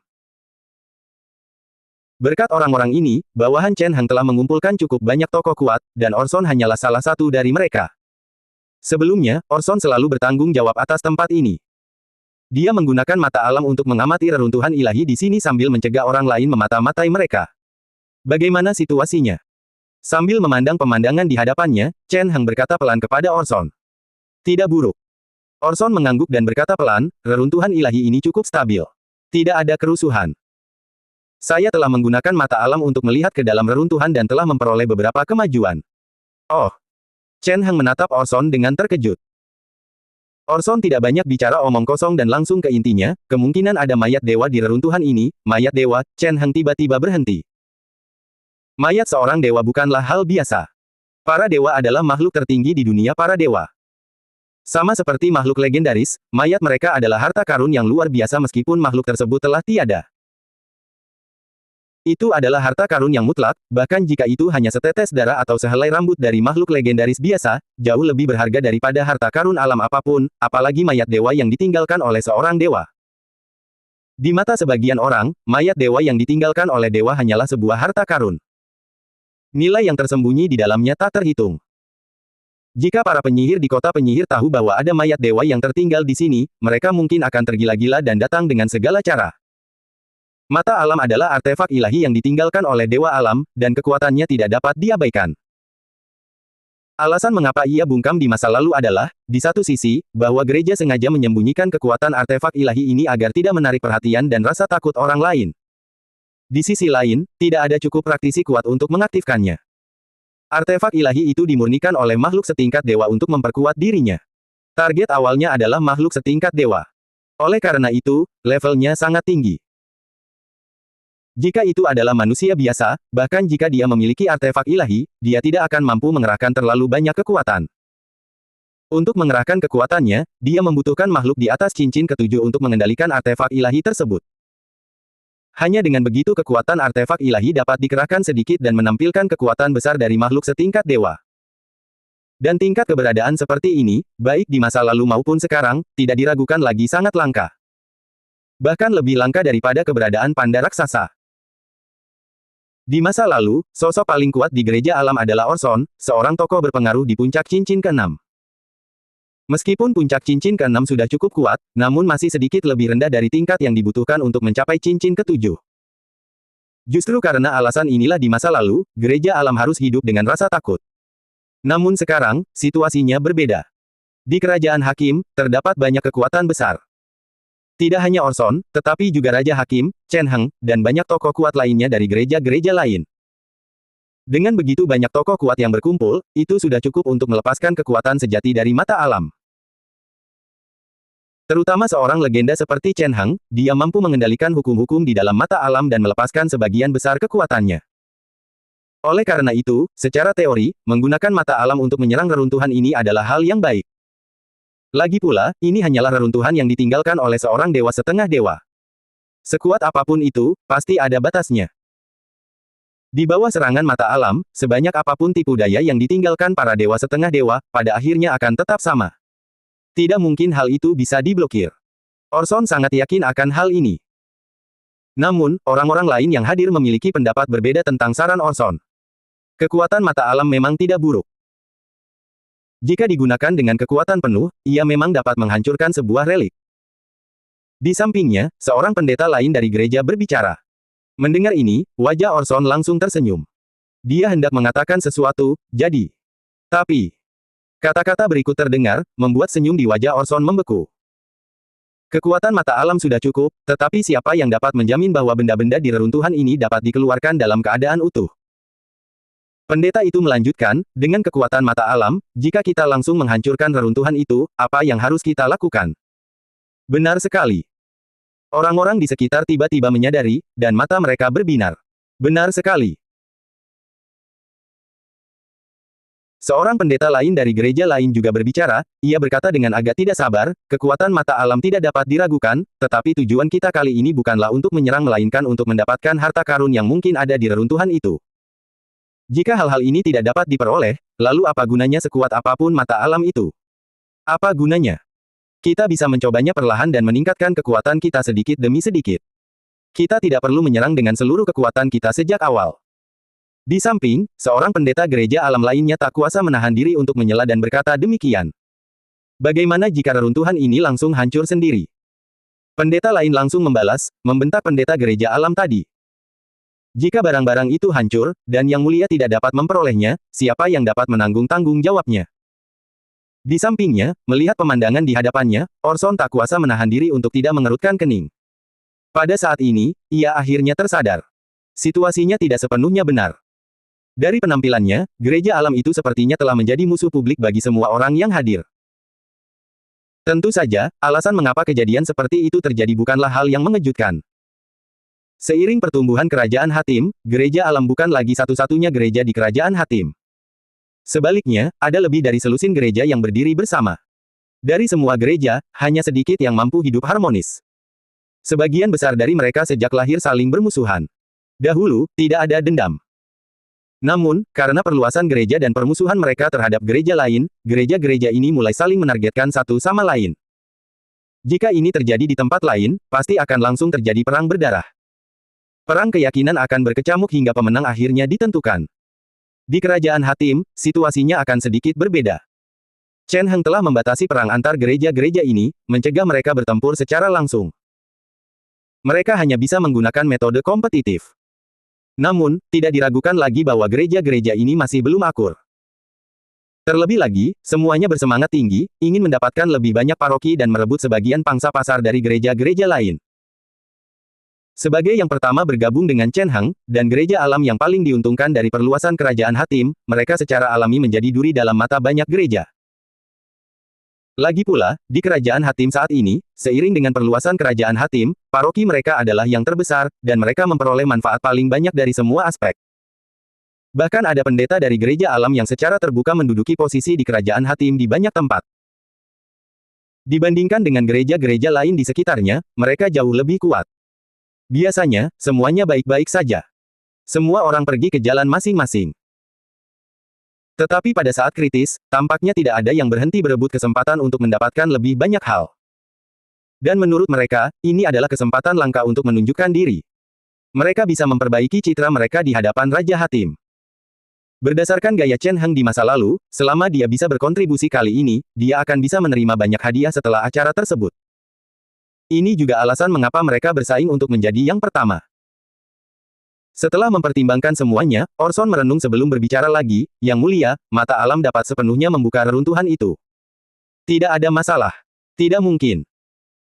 Di sampingnya, seorang pendeta lain dari gereja berbicara dengan kekhawatiran yang jelas di wajahnya. Yang Mulia, meskipun kekuatan mata alam itu kuat, auranya terlalu mencolok. Begitu menarik perhatian, saya khawatir akan terjadi kecelakaan di masa depan. Kita masih berada di padang pasir, wilayah para kobold dan centaur. Lebih baik kita berhati-hati. Dengan raut wajah khawatir pendeta lainnya, gereja kami memiliki teknik rahasia yang dapat menghilangkan pembatasan tersebut. Asalkan kami memiliki cukup waktu, kami dapat menjamin bahwa kami dapat membuka reruntuhan ini sepenuhnya tanpa kecelakaan apapun. Harta rahasia gereja kita juga dapat menghilangkan batasan itu. Kecepatannya jauh lebih cepat daripada Anda. Di sampingnya, seorang pendeta lain langsung menyela dan berkata, "Ini masih belum cukup aman." Seorang pendeta lain menyela dan berkata, "Mengapa kita tidak memberikannya kepada gereja kita, dan kami menjamin bahwa kami akan sepenuhnya menggali reruntuhan ini dalam waktu 1 bulan. Kita hanya butuh 20 hari. Gereja kita." Di dalam tenda kecil itu, suasana diskusi sangat meriah. Para imam, yang biasanya hikmat dan mewakili dewa-dewa mereka masing-masing, kini berbicara dengan lantang. Mereka berdiskusi dengan penuh semangat, layaknya orang biasa. Mereka terus berdebat dan sama sekali tidak terlihat seperti pendeta. Melihat pemandangan yang ramai di depan mereka, bahkan Orit, yang duduk di samping, pun ingin ikut mencoba. Gereja kegelapan kita juga punya cara untuk menyusup. Kita bisa menghindari pembatasan itu dan menyusup masuk secara langsung. Dia berpikir sejenak lalu mengatakan ini, mencoba menarik perhatian Chen Heng. Setelah penguasa kegelapan memasuki dunia asing, Orit menjadi perwakilan penguasa kegelapan kepada Chen Heng. Setelah sekian lama, gereja penguasa kegelapan tidak memiliki banyak kekuatan yang tersisa. Orit adalah perwakilannya, yang paling kuat di antara mereka. Oleh karena itu, dia mewakili kekuatan penguasa kegelapan dan menjadi wakil gereja kegelapan di bawah Chen Heng. Meskipun gereja kegelapan pada saat itu hanya merupakan kelompok kecil, dan tidak banyak pendeta yang layak selain Orit, hal ini tidak mengubah sifat gereja tersebut. Pada saat itu, tentu saja ada kesempatan untuk angkat bicara dan memperjuangkan hak-haknya. Yang Mulia, jika perlu, saya dapat sepenuhnya memimpin para prajurit untuk menggali reruntuhan di bawah tanah. Di sampingnya, Hedoksili dan Lamu menunjukkan ekspresi hormat. Pada saat itu, mereka juga menyela dan berkata, "Saya rasa akan lebih mudah menemukan pintu masuk setelah menggali seluruh reruntuhan." Chen Heng mengangguk lalu berdiri. Saat ia berdiri, perdebatan ramai di sekitarnya langsung berhenti. Orang-orang di sekitarnya menunjukkan ekspresi penuh harap. Mereka semua memandang Chen Heng di depan mereka seolah berharap Chen Heng akan memilih mereka untuk menjalankan misi ini. Apa yang dikatakan semua orang di sini masuk akal. Berdiri di tempat yang sama, menghadapi tatapan semua orang, Chen Heng merenung, lalu berkata, "Karena kita tidak bisa saling meyakinkan, sebaiknya kita coba satu per satu." Sebagai artefak ilahi, mata alam adalah jalan terakhir. Dia melihat posisi Orson lalu berkata, "Bagaimanapun juga, beberapa pendeta yang hadir ada benarnya. Menggunakan mata alam memang agak terlalu kuat, dan itu akan menyebabkan keributan besar. Jika terjadi sesuatu yang tidak diinginkan, hal itu dapat memperingatkan keberadaan makhluk lain di sekitarnya dan menyebabkan perubahan. Lagi pula, masih ada kekuatan centaur dan kobold di gurun ini. Para kobold masih baik-baik saja. Lagi pula, sebagai Raja Kobold, Karuna pada dasarnya adalah pendukung Chen Heng. Tetapi para centaur sangat merepotkan. Bagaimanapun, masih ada dewa jahat bersama para centaur. Jika tidak baik, mungkin akan ada masalah. Untuk mencegah kemungkinan ini, dia lebih memilih untuk tidak menggunakan mata alam jika memungkinkan. Memikirkan hal ini, Chen Heng merenung sejenak lalu memberikan perintah. Dia memutuskan untuk mencoba beberapa pilihan lain. Bagaimanapun, metode para pendeta gereja sebelumnya tidaklah lebih baik. Tidak ada alasan untuk hanya menggunakan satu metode saja. Akan lebih baik jika menyerang bersama-sama dari semua sisi. Ini mungkin dapat mempercepat penggalian reruntuhan secara signifikan. Oleh karena itu, atas perintah Chen Heng, para pendeta di depannya mulai bergerak. Beberapa pendeta menggunakan harta karun rahasia gereja mereka sendiri untuk mencari celah di reruntuhan. Beberapa orang menggunakan ilmu sihir untuk melarutkan pembatasan secara perlahan. Bahkan ada yang mencoba menyelinap masuk. Bahkan Hedoksili dan Ramu memimpin tentara mereka untuk menggali di sekitar area tersebut. Untuk sesaat, pemandangan di depan mereka tampak sangat hidup. Namun kenyataan membuktikan bahwa metode kebanyakan orang tidak terlalu efektif. Tidak, kendala di reruntuhan ini terlalu berat, dan kecepatan penggalian terlalu lambat. Seorang pendeta dari gereja menggelengkan kepalanya, wajahnya pucat. Orit, yang berdiri di sampingnya, juga pucat. Pada saat ini, dia telah merangkak keluar dari tanah. Baru saja, dia mencoba menggunakan kekuatan dewa penguasa kegelapan untuk menyelinap ke dalam reruntuhan, tetapi kekuatan dewa itu telah menekannya di dalam reruntuhan. Dia hampir tidak bisa keluar. Dia bukan satu-satunya. Para pendeta lain di sekitarnya juga memasang ekspresi muram di wajah mereka. Di hadapan reruntuhan di depan mereka, metode mereka tampaknya tidak berguna. Mereka tidak mampu menembus pertahanan dalam waktu singkat. Hasil ini mengejutkan semua orang yang hadir. Reruntuhan ini bukanlah reruntuhan demigod biasa. Setelah beristirahat sejenak, ekspresi Orit sedikit membaik. Saat ini, dia berkata dengan yakin, reaksi kekuatan ilahi di dalam terlalu kuat. Seharusnya tidak seperti ini jika dewa yang jatuh yang mengaturnya. Meskipun relik setengah dewa langka dan dianggap sangat berharga, bukan berarti relik tersebut belum pernah ditemukan dalam sejarah dunia asal. Secara umum, jika sebuah relik yang didirikan oleh seorang demigod yang sekarat lemah sebelum kematiannya, kekuatannya tidak akan terlalu tinggi, meskipun dapat menghalangi manusia biasa dan bahkan makhluk legendaris. Namun, itu tidak dapat menghentikan para pendeta gereja yang dapat meminjam kekuatan para dewa. Namun, situasi yang mereka hadapi berbeda. Ada begitu banyak pendeta yang hadir, dan mereka telah menggunakan berbagai macam metode, tetapi mereka tetap tidak dapat memahami dasar dari reruntuhan ini. Mereka tidak dapat melihat menembus reruntuhan itu sama sekali. Ini bukanlah sesuatu yang bisa dijelaskan oleh reruntuhan biasa.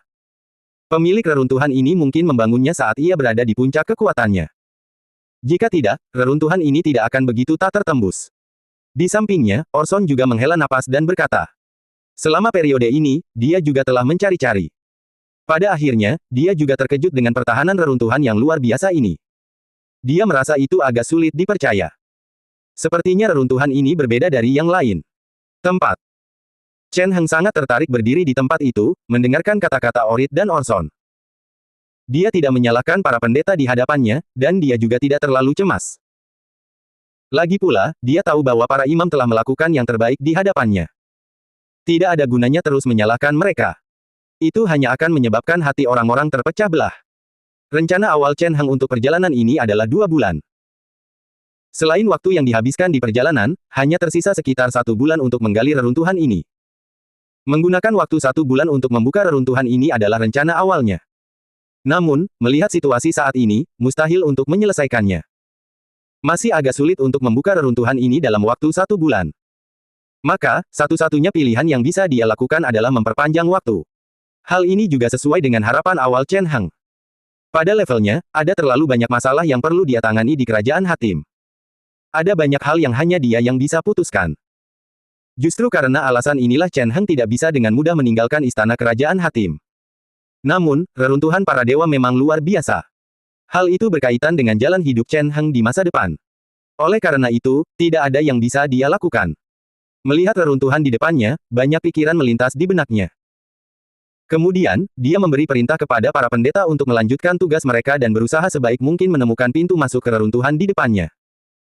Setelah 3 bulan, akhirnya ia mendapatkan beberapa hasil. Ketemu.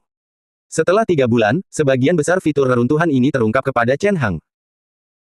Berkat penggalian tanpa henti dari Hedoksili dan yang lainnya, sebagian besar reruntuhan telah terungkap. Hanya sebagian kecil yang belum terungkap. Pintu masuk itu juga berhasil ditemukan berkat upaya banyak pendeta, dan sekarang sudah ada di sana. Berhasil. Wajah Orit menunjukkan ekspresi gembira saat ia melihat posisi pintu masuk di depannya. Saat ini, ia merasa seolah-olah telah terbebas dari beban berat. Dari lubuk hati mereka, tugas menjelajahi reruntuhan kali ini juga merupakan tekanan yang sangat besar bagi mereka. Bagaimanapun, ini adalah reruntuhan seorang dewa, dan kekuatan ilahi yang dahsyat tersembunyi di dalamnya. Bagi para pendeta dewa seperti mereka, tekanannya sangat kuat.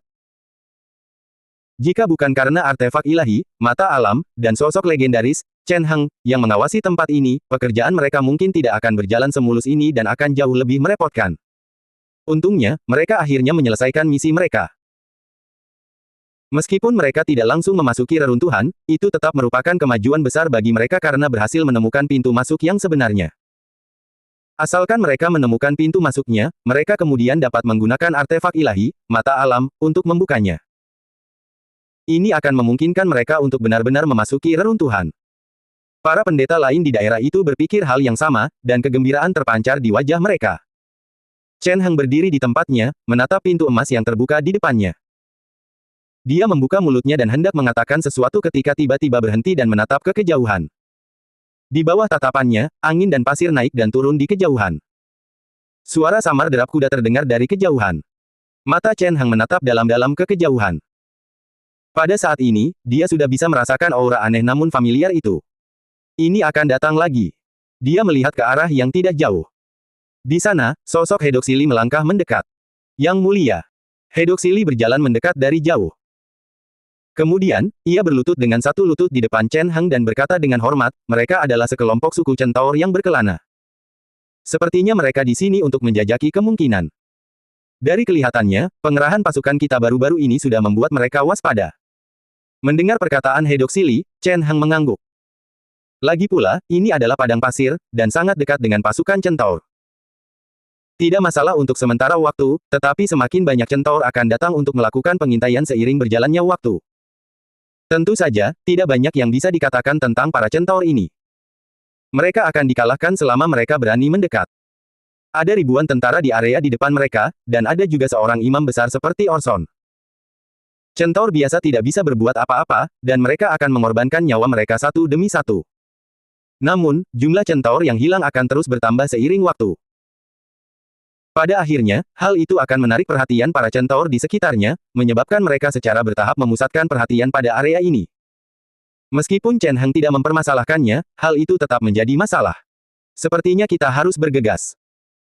Melihat aura aneh di depannya, Chen Heng berkata pelan, jika tidak, yang berikutnya mungkin seluruh suku centaur. Seluruh suku centaur setidaknya berjumlah 1.000 orang, dan bahkan ada ahli tingkat resmi di antara mereka. Kekuatan mereka tidak bisa diremehkan. Akan sedikit merepotkan jika mereka datang ke sini. Sambil memikirkan hal itu, Chen Heng menggelengkan kepalanya. Kemudian, dia berbalik dan terus menatap reruntuhan di depannya. Mari kita bersiap-siap. Dia berkata pelan, dalam beberapa hari lagi, ketika pintu masuk di depan kita sudah terbuka sepenuhnya, kita akan masuk dan melihat-lihat. Mari kita coba mengakhirinya secepat mungkin. Saat kata-kata Chen Heng terucap, orang-orang di sekitarnya mengangguk diam-diam dan tidak mengungkapkan pendapat yang berbeda. 3 hari kemudian, pintu masuk ke reruntuhan di depan mereka dibuka, memperlihatkan pemandangan di dalamnya. Di balik pintu emas itu terbentang pemandangan gelap gulita seperti jurang. Kegelapan yang tak terlihat itu membuat orang-orang sesak napas hanya dengan sekali pandang. Melihat pintu itu, orang-orang di sekitarnya menawarkan diri. Yang mulia, izinkan saya masuk dan menjelajahinya. Hedoksili setengah berlutut di tanah dan berkata dengan hormat, aku akan mengeluarkan barang-barang di dalam untukmu. Gereja kami bersedia menjadi yang pertama masuk dan membawa keluar jenazah dewa untuk yang mulia. Orson juga berbicara dengan ekspresi serius. Selain mereka berdua, yang lain juga berbicara satu persatu, mata mereka dipenuhi dengan antusiasme. Sebagai pendeta, mereka tentu tahu risiko yang ada di reruntuhan di depan mereka. Ini adalah reruntuhan yang didirikan oleh dewa, dan semua benda di dalamnya berhubungan dengan dewa, yang sangat berisiko bagi manusia biasa. Jika manusia memasuki tempat itu, mereka mungkin akan langsung mati jika tidak berhati-hati. Namun, hal ini tidak dapat mengubah tekad mereka. Mereka yang bisa menjadi penyembah dewa mungkin memiliki beberapa kekurangan dalam kepribadian mereka, tetapi tidak mengherankan bahwa mereka semua memiliki keyakinan yang teguh dan hati yang tidak takut mati. Bagi mereka, selama mereka mampu melakukan apa yang diperlukan, kematian bukanlah apa-apa. Itu hanyalah proses menuju kerajaan ilahi. Karena itu, tidak seorang pun memilih untuk mundur di hadapan mereka, dan mereka pun tidak menyerah. Semua orang berdiri di sana, mata mereka berbinar penuh antisipasi menatap Chen Hang. Di bawah tatapan penuh harap orang-orang di sekitarnya, Chen Hang terdiam sejenak, seolah sedang memikirkan sesuatu. Kemudian, ia mengangkat kepalanya lagi. Senyum tipis muncul di wajahnya saat ia berkata pelan, sepertinya semua orang ingin masuk. Kita seharusnya bisa segera mendekat. Orson berjalan di samping Chen Hang dan menemaninya maju. Hanya mereka bertiga yang tersisa dalam kelompok itu. Di antara mereka bertiga, Orson berada di bawah tekanan paling besar. Tidak ada yang bisa dia lakukan. Di antara mereka bertiga, dialah satu-satunya yang memiliki artefak ilahi. Tentu saja, dialah juga yang paling membutuhkan bantuan. Dalam perjalanannya, ia bertanggung jawab untuk mengaktifkan mata alam. Di satu sisi, ia melawan tekanan dari dunia luar. Di sisi lain, ia harus mempertahankan penggunaan artefak ilahi, mata alam. Kita bisa membayangkan tekanan yang dihadapinya. Seandainya dia tidak cukup kuat dan kekuatan ilahi di tubuhnya sangat besar, dia mungkin tidak akan mampu menahannya. Namun demikian, wajahnya sedikit pucat saat ini, tampak sedikit berbeda dari biasanya. Kita sudah dekat dengan intinya, kata Orit, yang terengah-engah di samping Orson. Dia bisa merasakan sumber kekuatan ilahi yang dahsyat di hadapannya. Aura mengerikan menyebar dari depan seolah-olah seekor binatang buas bersarang di dalamnya. Itu sangat menakutkan. Bahkan kekuatan ilahi yang ditinggalkan oleh penguasa kegelapan di tubuhnya mulai berdenyut di bawah tekanan aura ini. Kekuatan itu mulai mengalir secara spontan, melawan aura kekuatan ilahi di dunia luar. Berdasarkan semua detail yang ada, mereka sudah dekat dengan area inti reruntuhan ini. Chen Hang dan yang lainnya juga berpikir demikian. Chen Hang menatap ke depan sambil berjalan di jalan. Cahaya samar muncul dan kemudian terungkap. Sebuah keagungan yang luar biasa terbentang. Jika diperhatikan dengan saksama, samar-samar terlihat bayangan yang mengintai di sana, menjaga reruntuhan ini. Chen Hang mengerutkan kening saat merasakan ada sesuatu yang tidak beres. Di hadapannya, tatapan yang tampak nyata tiba-tiba tertuju padanya, memberikan kesan bahaya yang kuat. Tidak bagus. Suara Orson terdengar cepat dari samping, penuh kewaspadaan. Sebuah mutiara kristal berwarna giok perlahan mekar dengan cahaya di atas kepalanya. Semburan kilau zamrud tampak menyelimuti sekitarnya, melindungi Chen Hang dan dua orang lainnya. Ini adalah pertahanan naluriah mata alam. Tampaknya ia telah merasakan sesuatu pada saat ini, dan mulai berkembang dengan sendirinya, secara otomatis menyelimuti Chen Hang dan dua orang lainnya. Dari penampilannya, sepertinya sesuatu telah terjadi. Chen Hang melihat ke depan. Cahaya itu terus mengalir tetapi bentuknya sudah berubah. Ada banyak lekukan di dalamnya, tampak unik. Sepertinya ada keberadaan yang tak dapat dijelaskan yang menyerang Chen Hang dan dua orang lainnya. Wajah Orson semakin pucat. Dia telah menggunakan banyak energi untuk mendukung mata alam, dan sekarang dia tidak mampu bertahan lagi. Orson juga menunjukkan kekuatan ilahinya untuk melawan invasi dari dunia luar. Benda apa ini? Dia merasakan situasi di luar dan mengerutkan kening. Seolah-olah ada semacam pembatasan yang diaktifkan saat mereka tiba di dunia luar. Benda itu tiba-tiba muncul dan menyerang para penyusup yang telah menerobos masuk ke tempat ini. Selain itu, serangan ini sangat dahsyat. Meskipun terlihat biasa saja, setiap serangan mengandung kekuatan hukum, cukup untuk menyebabkan kerusakan permanen jika mengenai tubuh seseorang. Bahkan jika seorang legenda memasuki tempat ini secara langsung, dia mungkin akan berada dalam situasi yang sulit dan tidak akan bisa melarikan diri dengan mudah. Apa yang terjadi? Chen Hang mengerutkan kening sambil melihat serangan itu. Dengan karakter Chen Hang, dia akan memilih untuk memasuki tempat ini karena dia cukup percaya diri. Sebelum memasuki reruntuhan ini, dia telah memeriksa kondisinya saat ini menggunakan tanda takdir. Pertanda yang ditunjukkan oleh tanda takdir sangat stabil, tanpa tanda-tanda situasi yang tidak terduga. Lintasan itu menunjukkan bahwa Chen Hang akan mendapatkan sesuatu dari pertempuran ini dan tidak akan menghadapi banyak bahaya. Namun, tampaknya tidak demikian, melihat situasi di hadapannya. Apakah kesimpulan dari tanda takdir itu salah, atau berbagai macam pikiran melintas di benak Chen Hang? Saat Chen Hang dan yang lainnya terus maju, serangan dahsyat di hadapan mereka akhirnya berhenti. Kekuatan mata alam meredakan batasan di sekitar mereka dan secara bertahap menghilang. Apa itu? Orson juga menemukan sesuatu setelah itu. Di samping Chen Heng, Orson menggunakan mata alam di tangannya untuk menerangi dan mendeteksi bahaya di area di depannya, tetapi pada akhirnya dia juga menemukan bahwa ada sesuatu yang tidak beres. Berbagai pemandangan muncul di hadapan mereka di bawah cahaya mata alam. Reruntuhan ini dipenuhi dengan batasan-batasan yang mematikan, cukup untuk menyebabkan cedera parah bagi mereka yang berada di bawah cincin ketujuh. Mereka mengandalkan kekuatan mata alam sepanjang perjalanan untuk menghindari batasan-batasan ini dan tidak mengalami kerugian apapun. Namun, situasinya berbeda saat ini. Tampaknya ada situasi tak terduga di depan yang terdeteksi oleh mata alam. Sebuah bayangan misterius muncul dan langsung menghindari deteksi mata alam. Bayangan itu tidak dapat ditangkap. Aura ilahi muncul dan langsung terpancar dari depan. Ketiga orang yang hadir segera merasakan sesuatu, betapa dahsyatnya aura ilahi ini. Orit akhirnya merasakan aura aneh di hadapannya dan menunjukkan ekspresi terkejut. Chen Heng bahkan lebih terkejut lagi. Reaksi kekuatan ilahi yang dahsyat, apakah itu mayat dewa? Tapi ada sesuatu yang terasa tidak beres, Chen Heng merasakan aura yang datang dari depannya saat berjalan di jalan, dan dia tidak bisa menahan diri untuk tidak mengerutkan kening. Dalam persepsinya, ada aura ilahi yang kuat di hadapannya, menyebabkan darah ilahi dan keilahian tubuhnya bergetar secara spontan dan mulai beresonansi.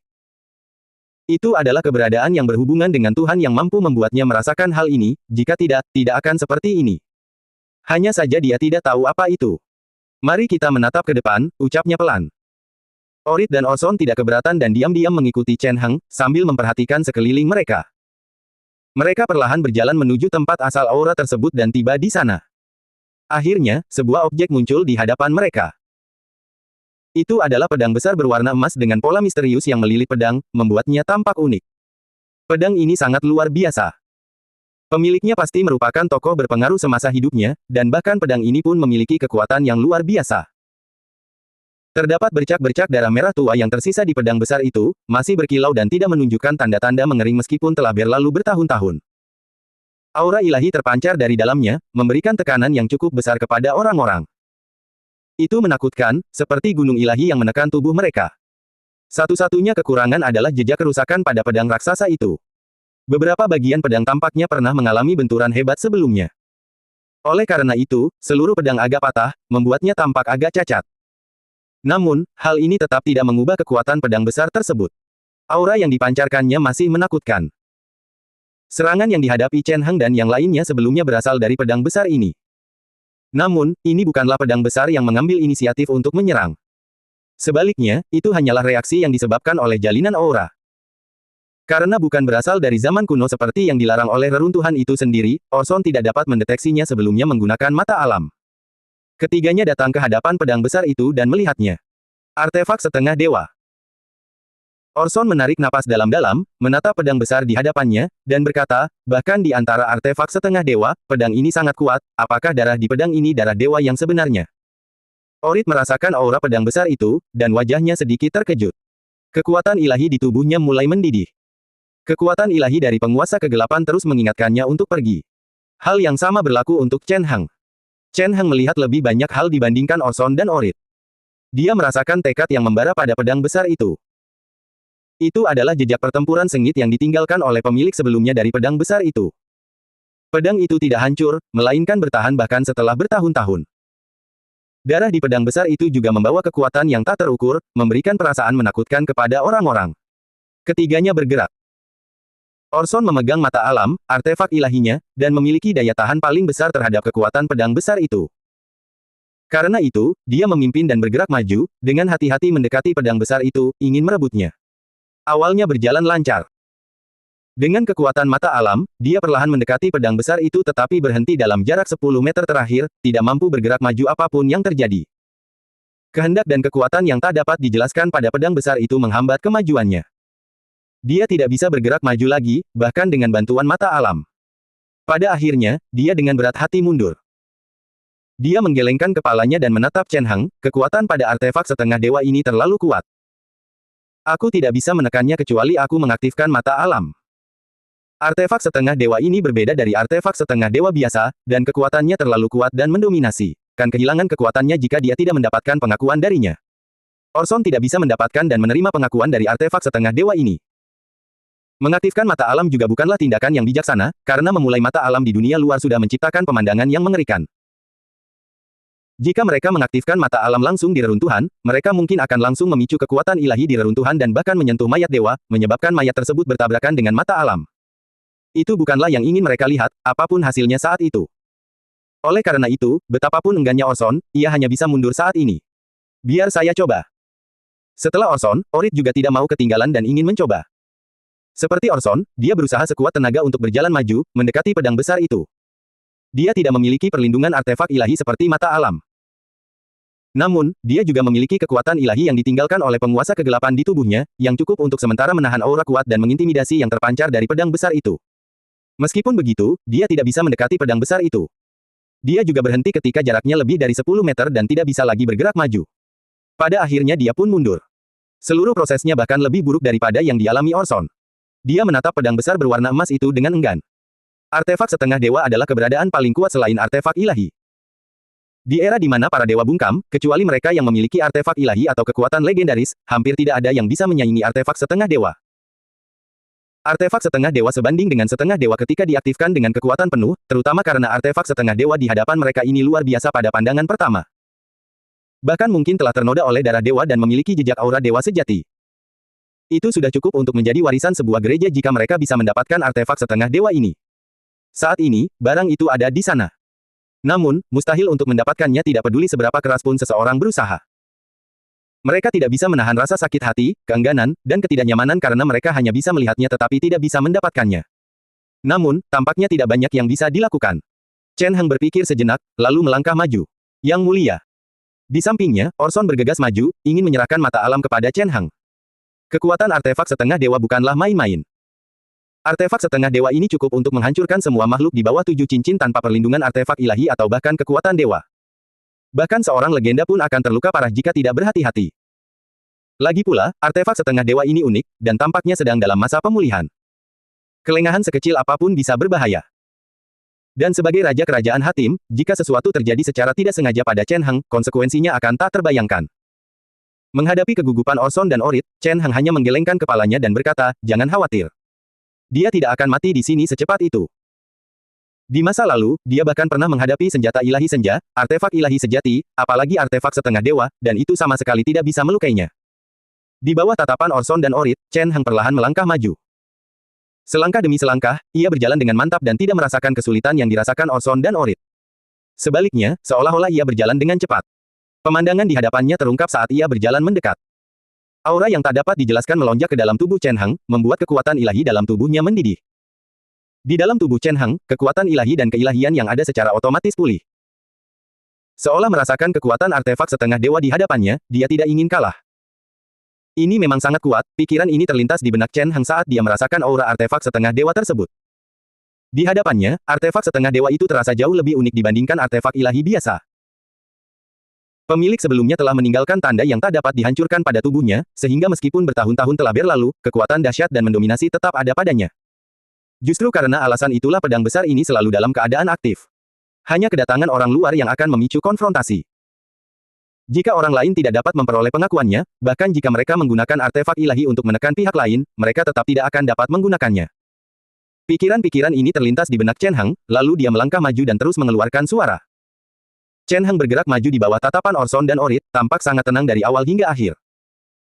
Keagungan keilahian begitu dahsyat sehingga mampu menekan segalanya dan membuat raja menundukkan kepala serta tidak berani memiliki pikiran jahat apapun.